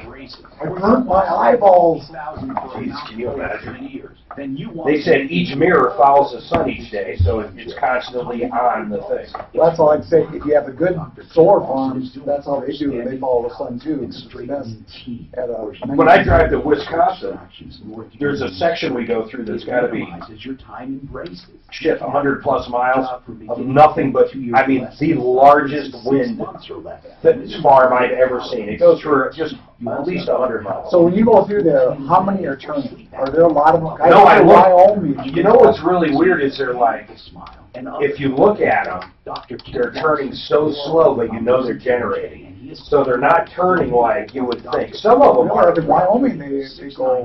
I don't know. The ones the size I'm talking about, these things are like. They're big. Oh man, they got to be. You don't know stories. You don't know how big they are until you go buddy of up to mine's them. got a nice lake house we go to. We usually drive, road trip it, do a 2-week deal. Shatek is the name of the town. My favorite beer is, well, it used to be made up there until they sold Lion Kugels. Well, it makes a good product. Oh, they make a great. They make all kinds, but they sold to either Molson or Coors or Bud or one of them. They're part of the conglomerate now. It's changed. Although you could never get it in Colorado up until that happened. So This is a fake link you sent me for Instagram. Fake link. No, that's a. Okay, I'm glad I didn't click on it. No, I sent. If that's the email I sent you to get signed up on Instagram, that's a real link. Well, okay, it's not taking it. It's from Instagram. Oh. With Tom's email attached to it. I created an Instagram account. I don't know why Tom's email Is would it be called on it, though. Tom Martino's referral list? Probably would be, yeah. Because I have an Instagram, but No, but it was making a referral list one, so when I run ads, it'll do Instagram too. pick your term loan. You may not want to go back. If that's what that is. Whatever term you want. If you refinance or you purchase and rates go down, they will refinance you free of all lender fees. 303-867-7000. Yeah, I showed that article about Carl's Jr. That's, Equal opportunity lender there's got to be more to that. NMLS 13675. Yeah, $150 a piece. That's what that. What happened? So Carl's Jr. was underpaying a couple 37 employees out in L.A., and so they repaid them the $5,400 that was owed. But then the city of Los Angeles is hitting them with $910,000 in penalties and $541,000 for violating the minimum wage law. I think California's going to do everything possible to get money. They're not as bad as Illinois. They're so broke. Texas. Illinois is jumped. You know, 100% of the Illinois budget goes to pensions. I'm not sure if you make it to be. 100%. Dad, have you tried Blue Emu? Have I tried what? Yeah, this is probably real. Maximum arthritis relief. Works fast, penetrates deep, relieves This pain is not a valid link. joints. Well, I don't want to smell like a medicine chest. I'll have to look at it at home, but I think that's valid because that's probably what it did. Is Tom Martino's referral list. Okay, I'll take it. There's going to be so many special counsels. Michael Brown. 37 4 to 7. A University of Washington study called very credible by the Washington Post says that Seattle's increase in Yellen. wage is Very much stronger banks. Another financial crisis not likely in our lifetime. Maybe in her lifetime. Of course not. I mean, The next couple of weeks? No, it's not going to happen. Everything will be fine until December. No, they way overdid it. The Dodd-Frank way overdid it. You know, so Yeah, but they're rolling this stuff back. right. I know that's good. That's what. Hi, Tom Martino, your troubleshooter, 303-713-TALK, 303-713-8255. Welcome to the show. We are here to help you solve your problems, answer your questions, and take your complaints. So Bodie was in an accident with a love truck, an old one, a 1976, that he says was modified, and he has receipts. Doesn't mean it's worth what you put in it, but what is it worth? Probably more than $1,000. So how do you find a value? Well, Bodie, that's difficult, but let me ask you this. What do you have? Oh, I have some photos here. Okay. I just emailed those to you guys. Okay. Awesome. Yeah. Thank you. Yeah. It's definitely not stock, that's for sure. Yep, you're going to have to fight value here. What do you think it's worth? Oh my God, look at those tires. Yeah. This is not even close to stock. What do you think it's worth? So, honestly, I have $22,000 into it. I'm not looking to get dollar for dollar, but as I look through market value, as I look through trucks that are comparable to this? Because now, Suzanne, there are 9 photos. I only have 2. That's all I saw was 2. Let me look again. This is weird. This is like some kind of race truck. Exactly. I don't know how that works. So if I modify what did you do with the engine? What did you do with the engine? So the engine is it's actually a 355 Chevy V8. It's on the other side. It's under the hood. It was only a month old.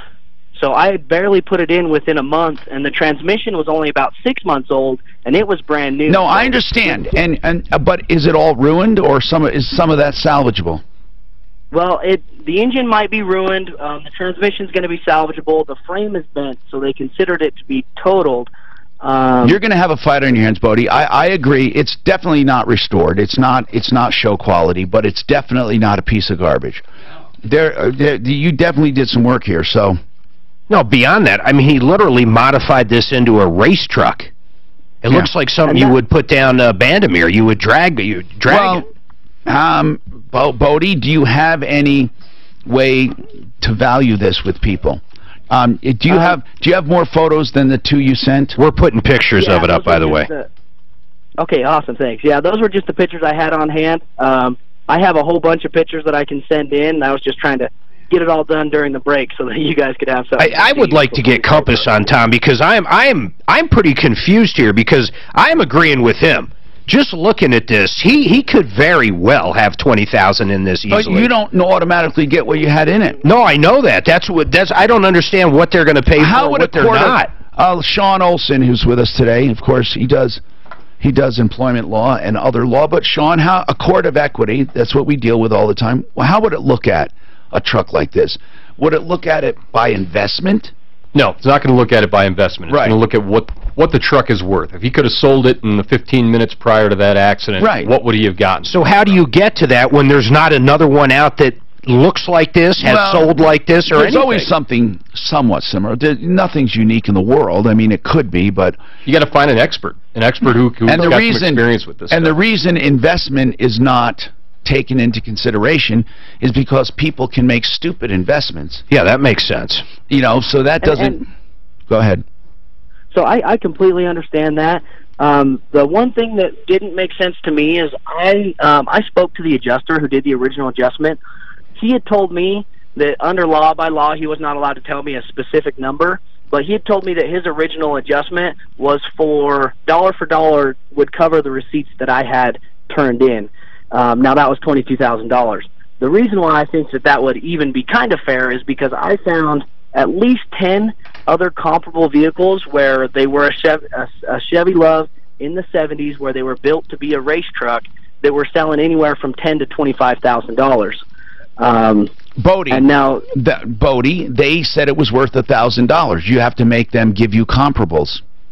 Yeah. They don't just get to... By the way, you can sue for damages. You can sue the other party. Oh, and they're going to give them comparables, all right. They're going to show them, you know, the worst comps they possibly can. You got to fight and find the comps you're talking about. Now, Brian Burns is with Compass Insurance Group. We use him as an expert. We have probably only a minute left here, Brian.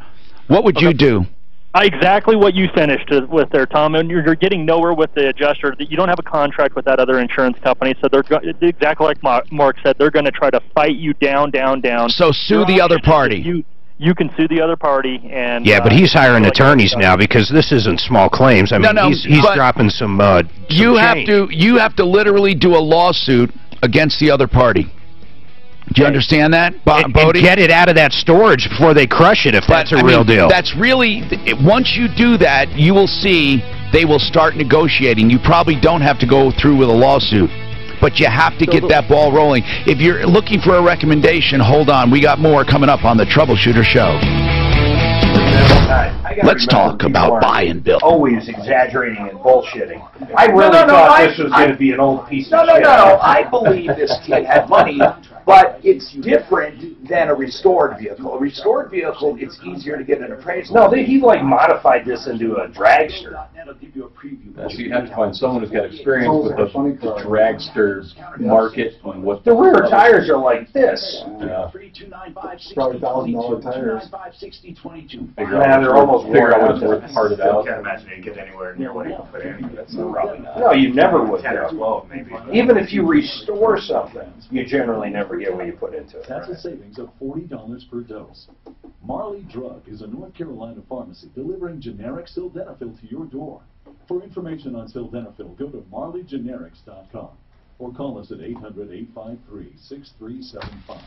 That number again, 800-853-6375.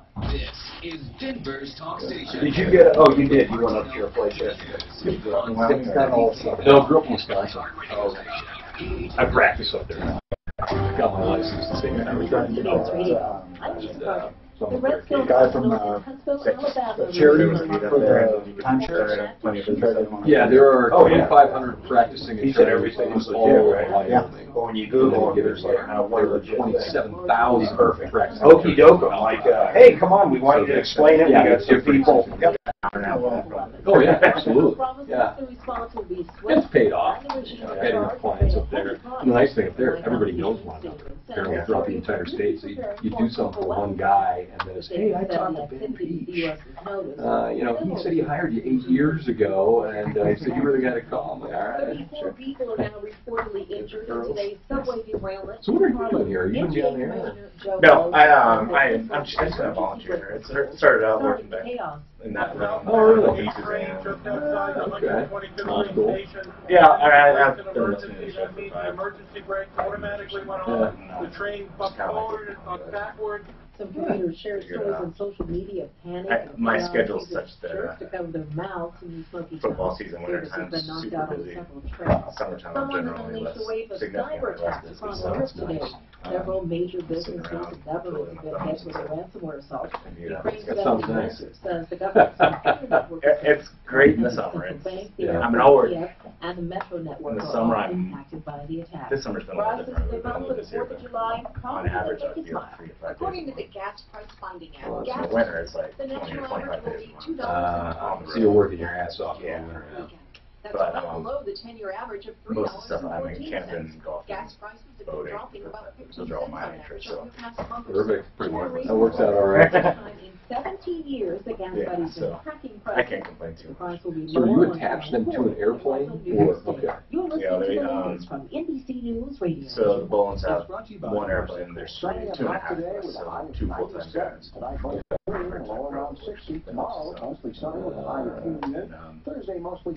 Essentially, me and the other full-time guys are on call all the time. Mark, that funeral home we used to have on site had one that was really nice. I think I still left her up. She's really nice. You just left her off gratitude. Yeah, I did. I think. I kind of looked. She was a good expert as why. That's a bad category for us. I don't know how to correct it. I don't hear any of them. Remember McConaughey or whatever used to advertise heavily. I don't hear any ads from any of them anymore. It means business must be good. I guess one of the younger daughters. On that guy that will come on the radio from that timeshare from the veterans, like Florida Veterans Assistance. He's online today. Yeah, I'm pretty sure. Okay, well, listen, he's a total ripoff. I thought she was going to do that. And I couldn't. This is when you looked up yesterday, everything on That's the back end, but he has EIN, 501c3. Remember, he gets fees. He gets about $1,800 in fees. Yes, well, he said 1,100. But and then he gives them a tax credit for X amount. No, the tax credit's legit. But do they get rid of? Do they actually get rid of the debt? he says they can only do like 60% of them. Some of them won't. He basically gets them back. Help me if you can, I'm feeling down. Hi, I'm your troubleshooter, Tom Martino, fighting for you day in, day out, 24/7, 7/24, however you want to look at it, 365. All you have to do is call 303-MARTINO. That call will be routed automatically here when we're on the air, or to a voicemail, or to the office. And we really listen to each and every message, okay? We're handling a lot of problems. And one of them happened where we had a complaint from a guy in the referral about the referralist member who installed a door, and he was frustrated. The door was installed and then painted the wrong color. Now, that's not from our referralist member who installed the door. It's from another referralist member who painted the door, and that referralist member replaced the door. No questions asked. So now he gets new doors, and the other referralist member replaces it. Colorado Window Source. They bring the new doors and install them. And they're upset because they say there's a ding on that door, and it's supposed to be new. And they said, you know, how dare you have a ding? I bet you it was stored there. I bet you it was never new. I think he was insinuating that he was trying to pass off a used door for a new door. Let's forget we never saw it. Yeah. And nor did he. He never saw it. He never saw it. And his wife never took a photograph. And neither did Colorado Window Source. So here we have some door that was dinged that I think he's insinuating wasn't new. Colorado Window Source says, of course it was new. The ding was so minor, it was practically indistinguishable. We could have fixed it on site, but she insisted we remove it. So we removed it. We brought it home. I mean, you know, to shop. Now it's fixed. It's perfect. We'll reinstall it. And at first they said they didn't want it. They said it's not new. He said it's still new, still under warranty. We fixed it. At least look at it. Now, that's all I'm saying. I didn't say you should accept this door. I said at least look at it. When consumers say to me, and this is in all cases, I swear to you, I handle these problems exactly the same. In fact, I'm harder on referral list members than not. But when people say these words, I always hear, well, now I don't want it at all. Or by now, I don't trust the guy. Or now, I don't want the person. Mark, how many times have we heard that? Where, and I'm talking about all businesses, where they just get sick and tired. And yet, I don't know why. This door was brought out one time. They didn't do the first paint job that was bad. This is one time they installed the door, and there was a little ding on it, and now he's sick and tired of them. I don't understand that lack of tolerance. I've been there, and it's usually because something else they did upset me, but I've been there. Now, I'm getting, most people agree. Give them a chance, at least look at it. But I do have people who say, well, it's not new then. I don't understand this notion. Here's what I'm saying.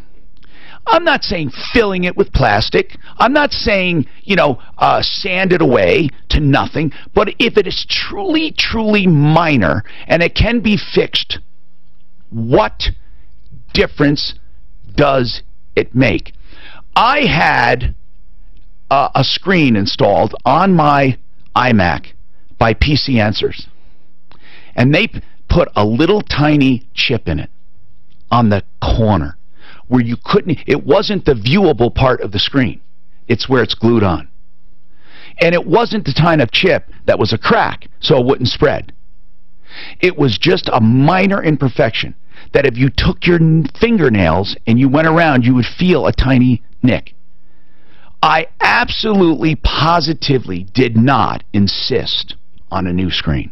Would you? Some people would say yes. It was filed down perfectly. You couldn't even feel it. I'd argue glass is completely different anyhow. Well, no, I'm just saying.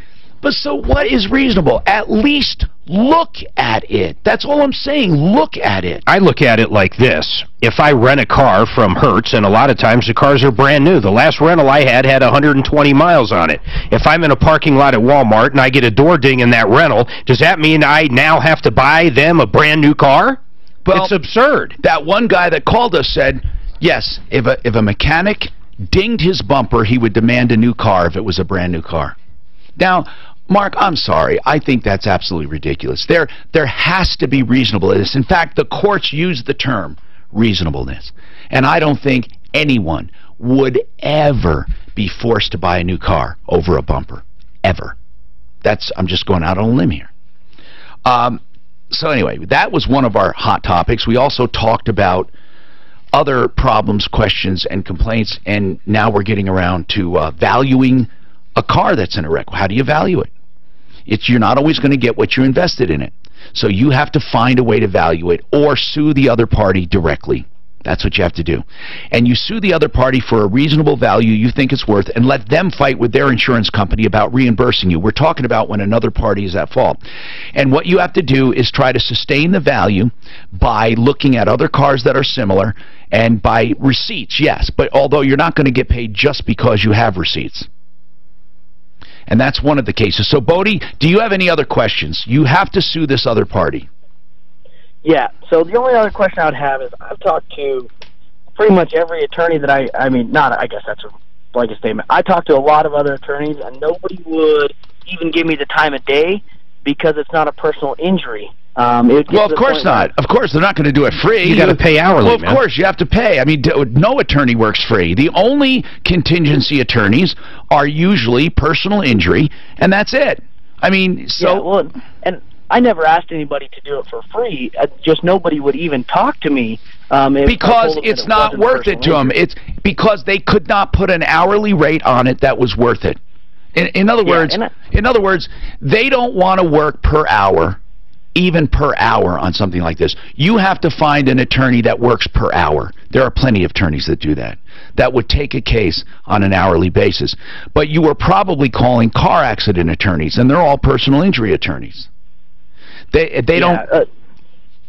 That's it. That you got the wrong attorney. They don't want to waste time hourly. They just don't. Yeah. Sean, am I wrong when I talk about that? Sean Olson is an attorney. He does employment law, and he does some personal injury, yes? Yeah, I think, yes, and I think you're probably right about that. Even hourly, you don't want to mess with it because it's a losing proposition. Well, it's a losing proposition. Oftentimes it interferes with the sort of the framework of the practice that an attorney's already working inside of, which is strictly contingency. I don't think you're going to even, I don't think you realize, Bodie, unfortunately, what you're talking about.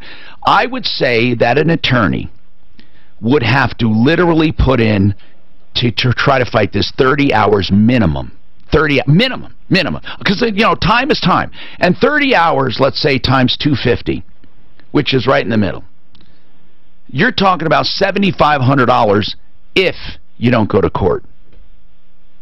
Now, I think someone like Kranak could possibly get involved, but he'd still want 40 or 50% of whatever it is. Well, okay, here's what I want to know, Bodie. Are you willing to foot a $7,500 bill to hopefully get more money? Well, the thing is I can't accept the $1,000. No, I agree with you, but I'm saying there's a lot you can do on your own. Bodie, I agree with you. But I would love to, as far as suing the other party, you know, what's county court? 10 grand? He'd have to go to district court for more than that, right? 15 grand. 15. Okay, so go to county court and do a 15 grand suit. You can file that yourself. Yeah, county court's pretty user-friendly scenario, as is small claims court, and makes it easy to file on your own. The judges are understanding, and you'll get in there quick and get an answer. You can file against her. You know, just fill out the form. Look online how to do it. Really, go to county court on your own. Filing fees are a couple $100. And you're going to have to be able to prove it, though. For example, if that engine is not ruined and you hand them a $10,000 receipt for that engine, that doesn't mean you can't go grab your engine. So you better have your ducks in the row. Okay. So try it, and you'll see what happens. You will see what happens. She's going to get really scared and call her insurance. Her insurance is going to try to defend her, so what? They may just up the price a bit. Okay, let's keep going here. The other day, a woman said she's buying a timeshare. And they wouldn't sell it to her because she already had one. Oh, no. She wouldn't buy one because she already had one. And they said, I'll tell you what, we'll take the old one off your hands if you buy a new one. And I thought, uh-oh, that sounds a lot like a scam. Especially when they said that they went to the Florida Veterans Assistance Associations to get rid of the condo. And I thought, First of all, let me just say this in general. Timeshare condos are rip-offs, in my opinion. They are like financial herpes. They strap you with obligations that far outweigh the benefits. I don't care what you say. And you never build equity. They have no value. You can hardly give them away. In fact, in most cases, you have to pay to get rid of them. And so that's the bottom line, okay? That's how I feel about timeshare. Now, with timeshare, it's even worse. Once you get dinged and ripped off buying one, you most likely will get ripped off when you try to sell one, because a lot of companies promise to get rid of your timeshare, and all they really do is just transfers it to somebody, but you're still under obligation. And I said, Even if you give a timeshare away, you can still be held liable for all the fees and capital expenses. That's if a capital assessment is if they have to do a parking lot or something and insurance doesn't cover it, any maintenance issue, or that's called a special assessment, or maintenance fees. If a new owner, even 3 or 4 owners down the road, you transfer it to someone, they transfer it to someone, they transfer it to someone, stops paying, they can come back to the original contract holder. That's just the way they are. They're all written that way. So I said the only good transfer is if you get off the original obligation. The original. And that's what a lot of these companies do that charge you to get off. In other words, the Finn Law Group in Florida, legitimate, he'll get you out of a timeshare and you pay for it. Timeshare Exit Team does it. You pay them, they get you out of a timeshare. And they do get you out of the obligation. But I had never heard about Florida Veterans Assistance Association, and when I looked them up, I found many rip-off reports about them saying it's a rip-off, but then Dan, Deputy Dan, looked into him and says, Tom, I don't think it's a rip-off. Doesn't sound like a rip-off to me. It's a 501(c)(3). They charge the consumer about $1,100 or $1,200, and they get it transferred back to the original owner. And so you did not feel, Deputy Dan, that it was a scam. And well, I thought it was. He sounded legitimate, and like I say, he's on the phone. I called him and talked to him, and good. The lady that you had told him before called him up right away after you. So Joel, you're there, right? Joel? I guess he's not. So he's exactly what we thought he was. Yeah, he's not there. All right, let's talk about Ideal Home Loans for your next. He was going to come on and defend himself for your next Ideal Home Loan. Why do I say for your next Ideal Home Loan? Because they don't write one size fits all. They have loans for each and every situation. If you want to take lower interest rates, but you want to shorten the term, you don't want to go back to 30. Let's say you've been paying down and you have 23 years left. You can write a 23-year loan, 24-year loan, 18-year loan. Whatever term you want, you can get. Also, they have credit optimization. Even if you're approved, they don't just shuttle you through. They still work on your credit to get you even better pricing. It's little tweaks they can do, like paying down one balance or moving a balance to another. They help you optimize credit. Then they have the rate guarantee, which is like, you know, unbelievable. You refinance, and if the rates go down, you have nothing to lose because they'll refinance you again free of charge over the next 2 years. Then they have the pre-approval process. Once you're approved, it's like a cash offer because it's done. All they need is title work and appraisal, and they can get you in there like a cash buyer. IdealHomeLoans.com, 303-867-7000, 867-7000, IdealHomeLoans.com.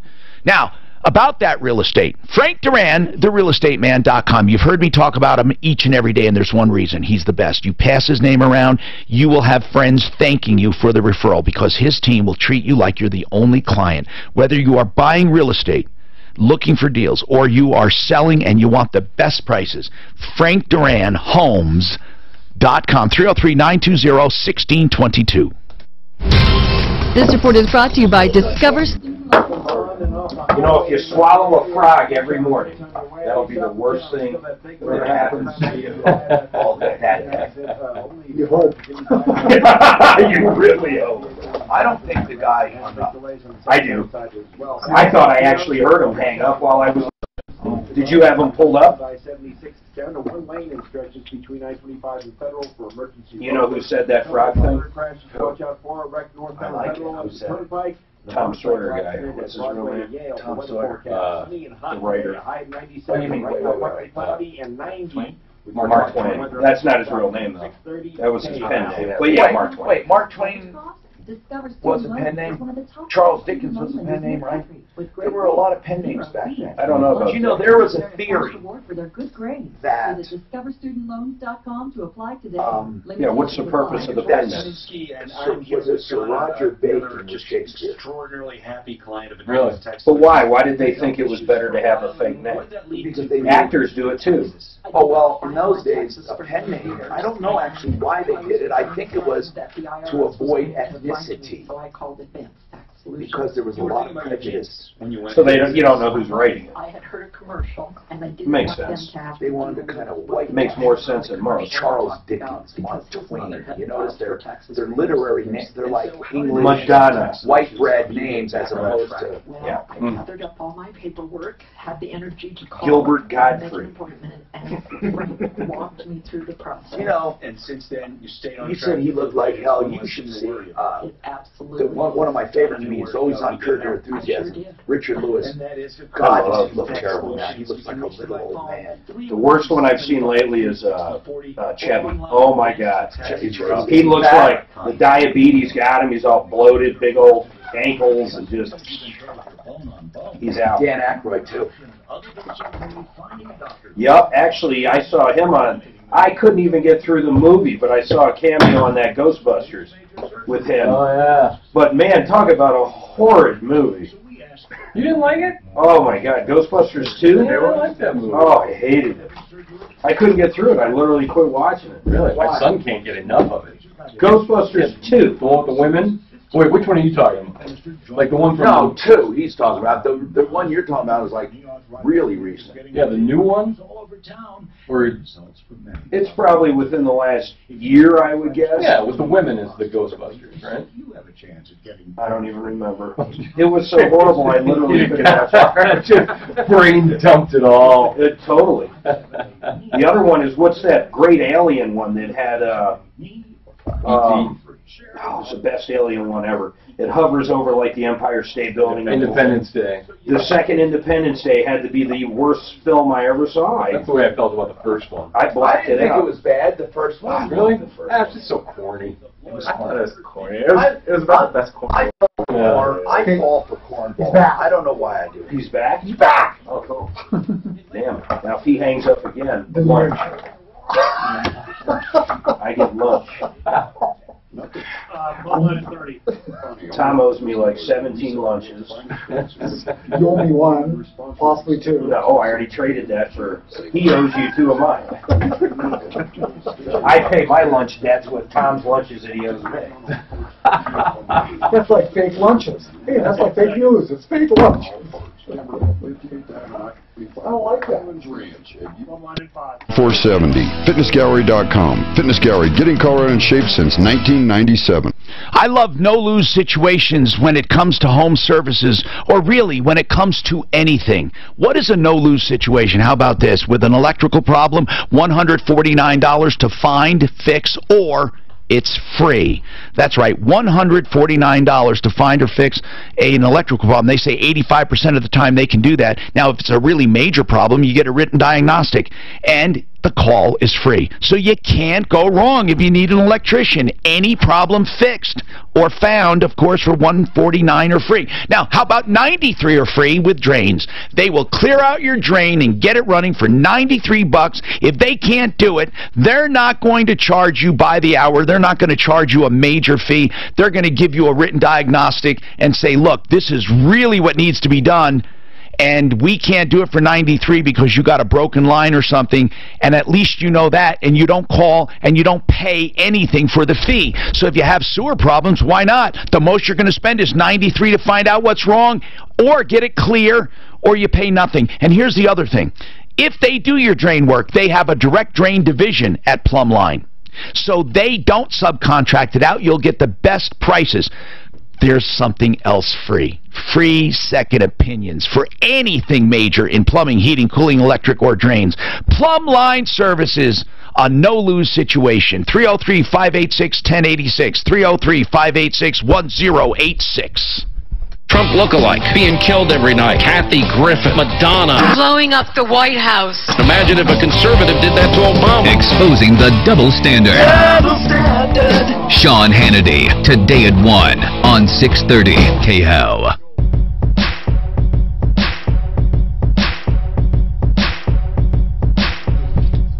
Hi, Tom Martino, your troubleshooter. Welcome to the show. Okay, all you have to do is call. I wish it was that easy, but that's all you have to do. Then we go to work to try to solve problems, answer questions, and take complaints. And if you have any comment, please, on any problems you hear, give us a call. Josh, what's going on with you, Josh? Yeah, last year my son was born, and when he had a deformity and he couldn't breathe or eat, so they transferred him to another hospital that happened to be out of network. We did not, obviously being parents, we just wanted him to be okay. So when they did that, so they transferred out of network. Anyway, he's okay now, everything's going well, but now we have a bill for $70,000. Wait a minute, for $70,189. So was he and who's this bill from? This is from UC Health. That emergency room. It's not an emergency room. He was in the NICU there. They had to transfer him. Oh, okay. The hospital he was born at, they couldn't take care of. No, I understand that. And they had to transfer him, but when he went to UC Health, it was out of network. Yes. And in an emergency situation, I thought that out of network they will pay. True. That is true. My wife works for the company. Then why didn't they pay? Well, that's a great question. Okay. So we went to go appeal, and to find out that actually UC Memorial appealed for us already. We only get one appeal with Cigna. Wait a minute. They went on our behalf. Who did it on your behalf? UC Health Memorial Hospital. They actually went for you and appealed? Yes. And what do you mean you only get one appeal? So my wife called Cigna, whom she actually works for, and she asked about this, and she was told on that you only get one appeal, and that the hospital had already tried to appeal for us. Is your son doing all right now? Yes. He still has surgeries he has to do. What was wrong? What was wrong with him? They call it Pierre Robin sequence. Basically, his chin or his jaw was kind of sunk in. It's a sequence while they're developed, and he couldn't breathe or eat, and he has a cleft palate. Gosh. So, but he's going to be fine, right? Absolutely. Great. A couple more surgeries, and he'll be completely normal. Thank God for modern medicine. And, absolutely. So now, you get a $70,000 bill, but it is emergency. So I don't understand why. He was born where? St. Francis, which is in Colorado Springs. And did they consult you, or did they immediately transfer him? They immediately transferred. To UC Health. Right. So our thought was, as parents, right there. I mean, if you're in the moment, anybody that's experiencing it, hey, just make them okay. We didn't even think. And then you find out it's out of network, and he's transferred then from where then? No, so he stayed in that hospital the whole time. Oh. And nothing was. Wait, he stayed there even after you learned it was out of network? No, we didn't. I don't think we didn't realize it was out of network until a couple weeks in. But whoever talked to my wife, will they pay zero? They are. So Cigna paid $13,349 and they adjusted $60,000. So initially it was $144,000. I'm looking right at it. So wait a minute. So they did pay $13,000. Yes. And they say according to their contract, they don't have to pay the rest, but they did go to bat for you, right? And try to get, and they reduced the bill? Yeah, it says insurance adjustment was $60,000.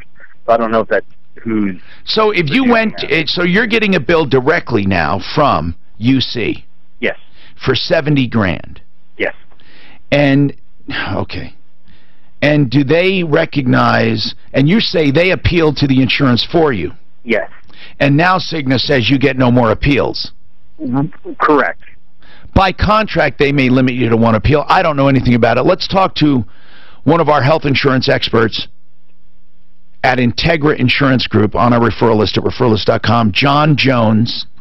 This is John Jr. John, are you there, sir? Hey, Tom, this is John Sr. Oh, it's Senior. I'm sorry. Okay. So here's what I need to know, basically. When it comes to an emergency, I thought this kid he's born and they can't keep him alive. They send him to UC Health and it's out of network. John, what happens in a case like that? I thought emergencies are covered. Emergency situations to life or limb should be treated as in network. So in this case, that child, if they had no other choice, and they had to send them over to UCH to save that child's life, yes, it should be treated as... Are they denying it was life-threatening, Josh, over at Cigna? You know what? That's a good question. You know, I never asked that. My wife never asked that question, but I would say the reason they transferred him is because they could not take care of him at that hospital. They couldn't do it. He wasn't. So whether that's life threatening. That's, Josh, if I may ask, are you on a group plan or an individual plan? It's a group plan. And have you talked to your HR person about it at all, or? So my wife actually works for Cigna. She's on the dental side, but she's talked to quite a few people. Yes.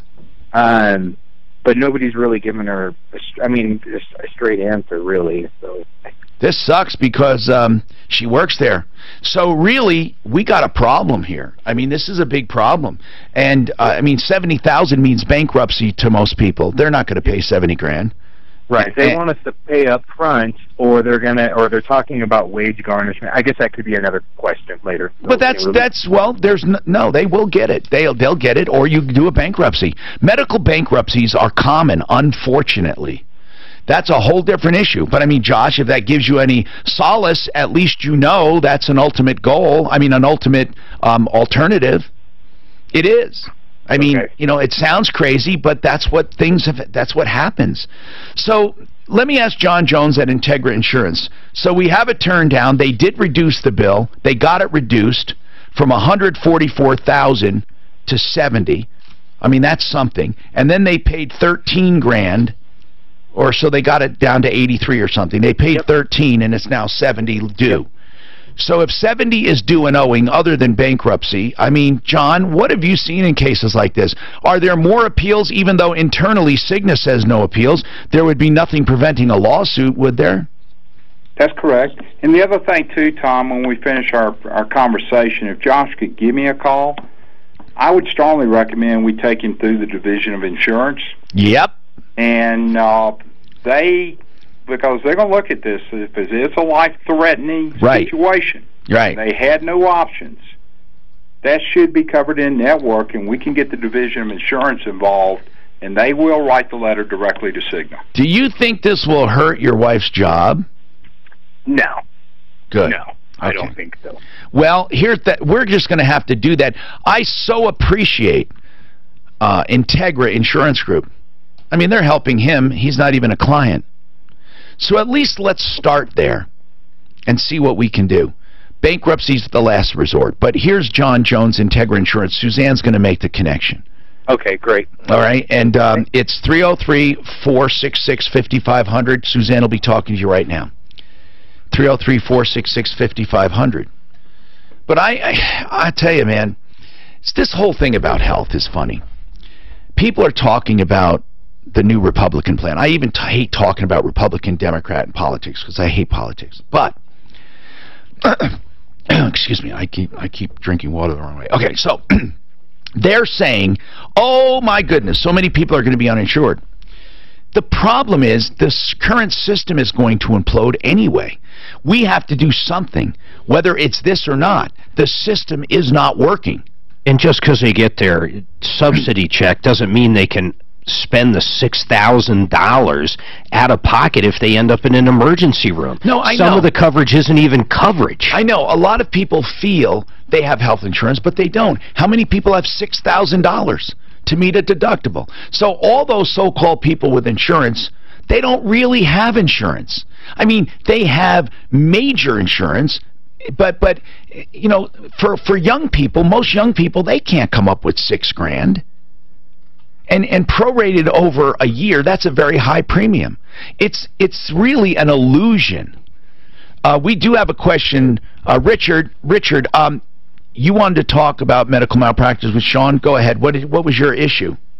Okay, last May I had an operation on my right knee. The problem was after the operation, I was basically told by the nurse that one of the results that the MRI showed, you know, they do an MRI and then the radiologist states what conditions the knee is in and whatever. And the nurse had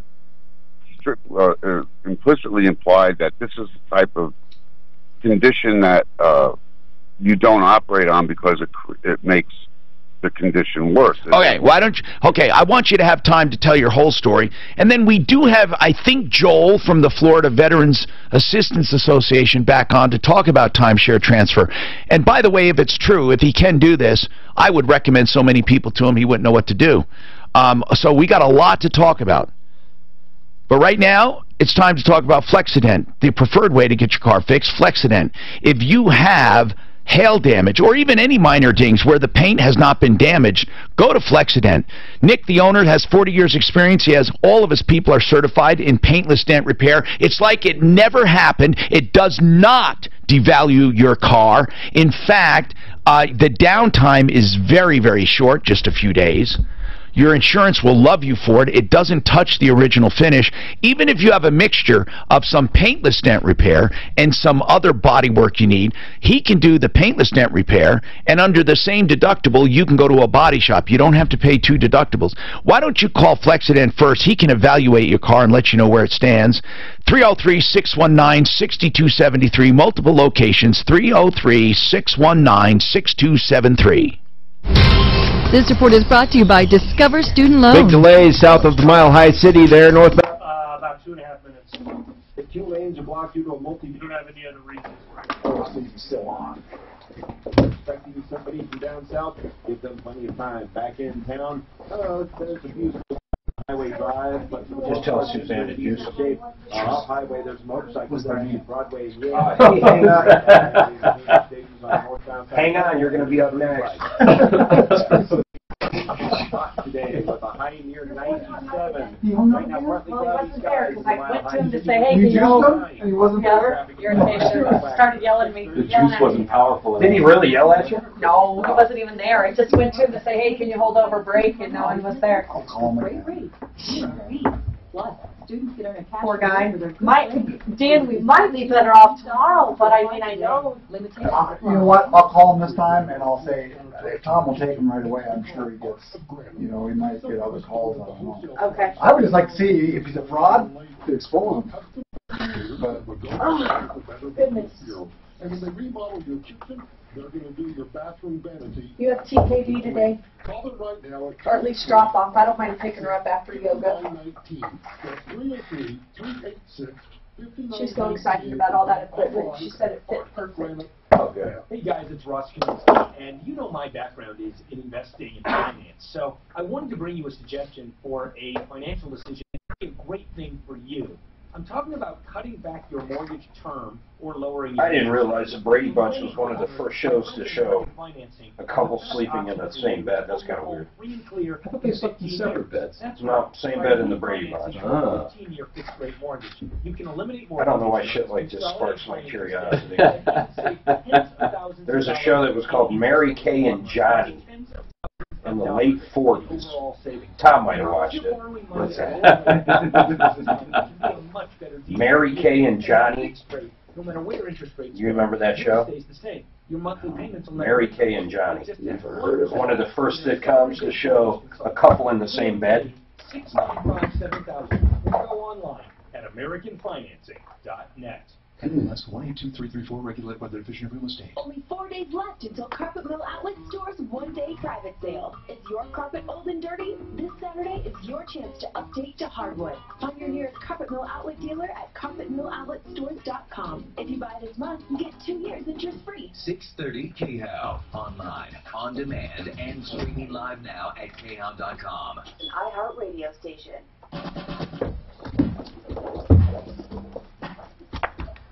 Hi, Tom Martino, your troubleshooter. I got to take this call. He can't hold any longer.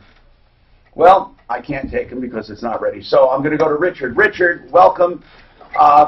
What's going on? You have a question for Sean? Well, he's done it. So you started explaining your situation. They should not operate. And then what happened?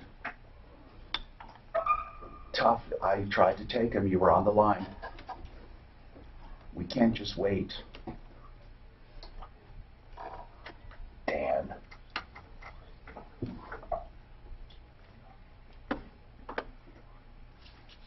They should not have operated. What was the result of the operation? Let's go right to it. What was the negative result?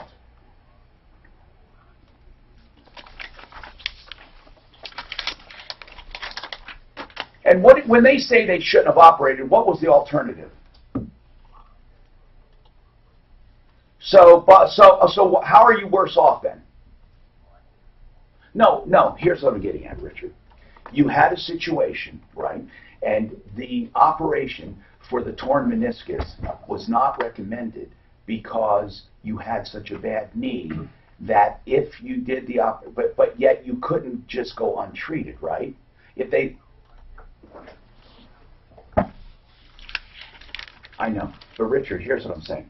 In order for something to be worth taking on as malpractice, you have to be in a worse situation than you would otherwise be. Because why? You need a full knee replacement, right? But Richard, let's just I'm not asking you to agree with me. I'm asking you to listen. You need a full knee replacement because the meniscus surgery did not or could not work, right? Exactly. Because, that's right, because it was so far gone, you needed a full knee replacement. So what I'm getting at is, the meniscus surgery did not put you in a worse off condition. You needed a full knee replacement before they did the meniscus surgery because you said yourself the meniscus surgery could not correct the problem. So before the meniscus surgery, you needed full knee replacement. And after the meniscus surgery, you need full knee replacement. Right, but I wasn't told about any of this. It doesn't matter. It did not increase. Listen, I'm not trying to fight with you. I'm saying even though you weren't told, now you may be able to collect the cost of the meniscus surgery if it was unnecessary because it did not improve you. But for malpractice, it did not make you worse than you were. It did make me worse. Why? I could walk before the surgery. Okay, so you would make the argument that you could walk before the surgery, and had it been explained to you, you would have just gone on the way you were instead of having the full knee replacement. I would have pursued different avenues of treatment, yes. Like what? Other avenues of treatment. There were the injections with the lubricant. There was cortisone. There was exercise. But now you have no choice. Now I have no choice. Okay, so let's see how that you bring up some good points about alternative treatments. I thought you told me that before the meniscus surgery, your knee was pretty well shot. But you're right. You probably... No, that's not what I said. Well, you said that it pretty well was shot. You needed to do something... After the surgery, I was told. For sure. After the surgery, it's bone on bone. I understand what you're saying. Right, but they didn't inform me about any of the stuff beforehand. They didn't say that I had a condition which should not have been operated on because it usually creates more... Right, or otherwise you would have been operated on. I understand that. I understand that. But what we're trying to do, whether you think we're first rodeo, I've had operations that resolved quickly and completely, where I was able to do everything else I was able to do beforehand. But Richard, all I'm trying to say is, and I'll let the attorney talk, I'm trying to say is, you have to make the case that the surgery put you in a worse condition, okay? That's all I'm saying, okay? I can do that. That's right. Not even a problem. Well, Sean, what do you think? You want to take this case on? He's saying his knees were pretty well shot, although he's saying now that without the meniscus surgery, he would have been running marathons. No, not really. He's saying he would have pursued maybe stem cell, maybe cortisone, maybe something else. But by taking that meniscus out, they limited or eliminated his options. What do you think? Yes. Well, Tom, I think maybe you hit on it before. You know, if a knee replacement was called for before and a knee replacement is called for now, it might make recovery under a malpractice claim pretty difficult because it's one of the essential claims. But he's saying he would have had the well, Richard. There was no before. Nobody ever mentioned anything about knee replacement before. That was never even. Okay, so are you saying that right before surgery, had they not done the meniscus surgery, that's what I'm trying to get from you, Richard. Your knee was not in bad shape. Not that kind of shape, no. No, I was still able to use it. It was the kind of injury where, you know, if you twisted a little this way or that way, you got pain. Okay. Just like a normal meniscus tear would be. But it wasn't, because obviously... But a normal meniscus, but I have to make the argument, Richard, of this, and I'm not trying to fight you, I'm trying to get you a case. But here's the argument I would make. A normal person with a normal meniscus tear can have meniscus surgery and not need a total knee replacement afterward. So your knee could not have been normal before the meniscus surgery. Right, but nobody came up with that before the surgery. Nobody came up with what? Well, it wasn't said, well, this is what we can do. We can do a meniscus surgery on you, and if it doesn't work, you're going to need total knee replacement. Okay. That's never brought up. You're right. You're right. If it wasn't, I mean, and if that's the case. And I've had the surgeries. But here's what their defense will be. Just listen. Their defense will be this. Richard, you are right. We did not fully inform you that the torn meniscus surgery could end up with you needing a full knee replacement. You're right. We did not inform you. However, according to our experts, your knee was so bad off anyway that, yeah, you're right, you could have lived with it, but it wasn't going to be great anyway. So even though we put you in a worse condition, it's not that much worse because you weren't a normal person running around on a great knee. Because it's all about quantifying the damage for a very expensive medical malpractice case. Now, had you been a young whippersnapper and they took out your full meniscus and ruined your prospects for walking normally, well, we'd have an entirely different discussion, unless I'm just going down left field, because a lot of times people say, no, Tom, you're not getting the point, and I need to know from your point of view. You're listening. What do you think? The injury only presented itself about 5 months before the surgery. I understand, Richard. Up between that. Right. I have already had meniscus removed. I've never had a problem with it. I was 13 and a half when they took all the upper meniscus out of my knee. That doesn't help you, that argument. That is going to show that you were plagued. My knee was never in problem. It was never. But you're saying it doesn't matter if you thought it was. They're going to use the fact that you were 13 when you had your first problem to say you had problems anyway. Sean, maybe I'm on outer space. Mark, are you listening? Sean, please weigh in. I was almost sleeping. Go ahead, weigh in. Yeah, so lack of informed consent can certainly give rise to a claim for malpractice. Yes. But, Tom, I think you're right in that if this is a problematic knee to begin with, and we're really just driving to the same point from whatever direction we all agree that it was problematic before. The point Richard is making is he wasn't given the choice not to have the surgery. Right. And therefore, he has no choice now but to get a knee replacement. But they're still going to say, so what? It wasn't that much worse than you were. And they're going to have every expert in the world telling him that. Right. You're exactly right. So Richard, it's not that we don't think they did wrong. They did. We agree with you. They did wrong. They did you wrong. The point is now, what can you collect for it? Because if you had a cracked window and they cracked it more, you only get the additional crack. You don't get the whole window. In your case, you already had problems. And I know it pisses you off, but we're not sure about damages. Hold on, we'll continue the discussion. I mean, it's a really good discussion because it gets to the heart of malpractice. It sucks. You can have a doctor screw you up, but because you may have been old or screwed up or something wrong anyway, they quantify the additional screw up and then try to discourage you. Maybe, who knows? Maybe you go, I don't know. Hold on. Let's talk. Rocky, 63rd and Federal. Used cars, trucks, SUVs, and vans. If you need a vehicle and you want to use one in great shape, they have great inventory. Here's what I like. Here's the word for Rocky's: variety. That's really what it's all about. Look around. Variety. Variety in lending, too. If you need a loan, they have 40 lenders to choose from. And they also have great trade values.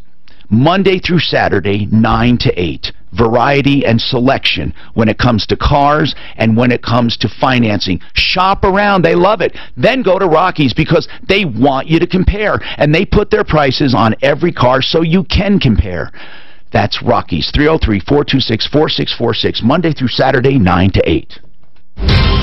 From the L&L Heating and Air Conditioning Traffic Center. Quite a few accidents on and off the freeway system at this time. Let's go off highway for 2 crashes in the cleanup stages. One northbound Federal at the Boulder Turnpike. Another motor.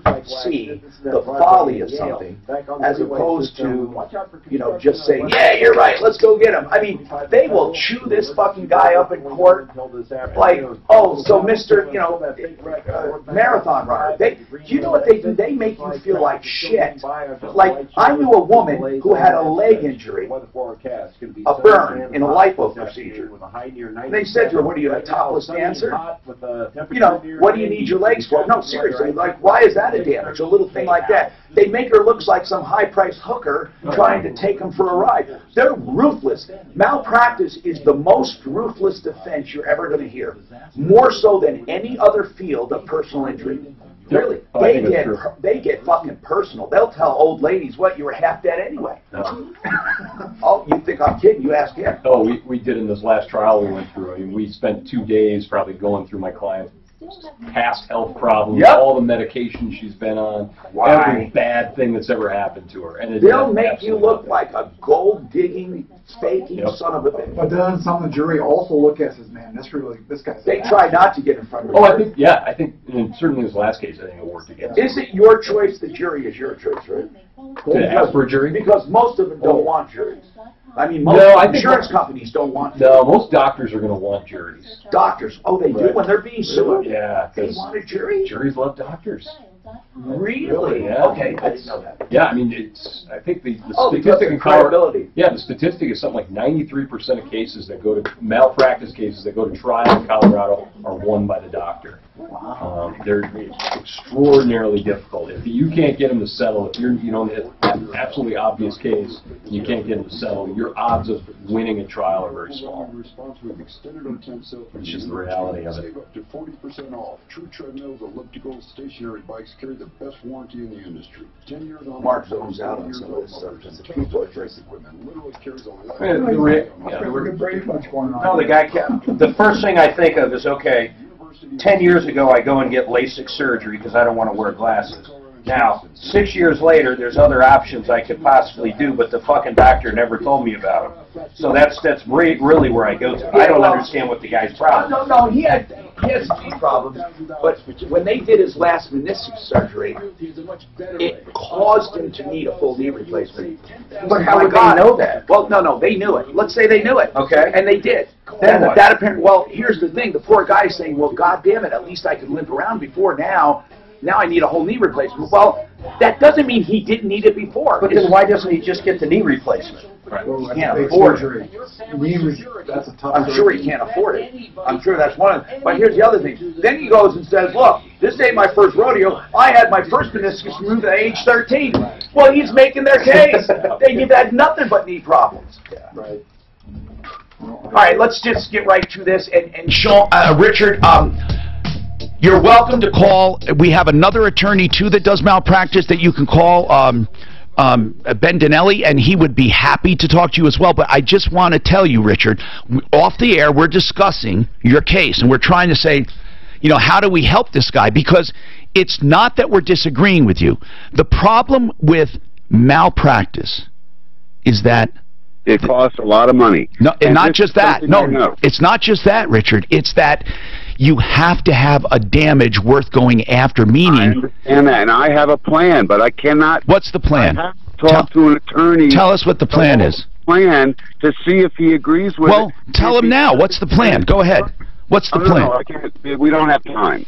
I need to speak to an attorney. He's the only one who's going to be able to understand what I am presenting to him. Well, you know what? Then you call Sean, and he'd be happy to listen to you, okay? Listen, why don't you just get your knee replaced as well? But he can't afford it, probably. That's already going to work because I can't live like this, that's for sure. Right. Here it is, 303. Okay. 586. 586. 7297. All right, what's a good time to call him? Well, I don't know, Sean. Right after the show. Yeah, if you call this afternoon, I should be able to find some time. Okay, I'll leave all my info. You guys can call me whenever you get a chance. That would be good too. Now, Richard. Again, I know you say you had a plan. I would have loved to hear it, but you say you don't have time. Vic, I'm so sorry you waited so long. Are you there, Vic? Yes, sir. Let's quickly try to do this because I want to help you, or I promise you I will take it off the air. What's going on? What do you need? We were in a car accident, and there's a number of questions I wanted to ask. Sure, go ahead. Just shoot them, and let's see what we can answer. I just wondered, we're considering retaining an attorney, and I was just wondering how the process works. Like, do they, it sounds like they handle just bodily injury and not the... They don't handle the car, usually. John Fuller is on with us. He's a personal injury attorney. They handle bodily injury, loss of income, personal injury. John, can you tell him? Absolutely, yeah. So in most situations, we don't get involved in the property damage because either it's already taken care of by the time we get involved in the case, or because there's just really no role for us to play. Once an attorney takes over the representation, the insurance companies can no longer contact the owner of the vehicle directly, and so it just places an unnecessary party in the mix, and most people don't really need that to help get their car amicably fixed. Yeah, and it adds to the cost. Do you have any other questions, Vic? And as far as hiring, you can call, and usually all of them will talk to you free of charge in the beginning. And then afterwards, it's a contingency. In other words, they collect a small portion of what you get. Is that usually like 1/3? Yeah, usually, unless it goes to court, it can be more. Okay, what's the advantage of getting an attorney versus not? John?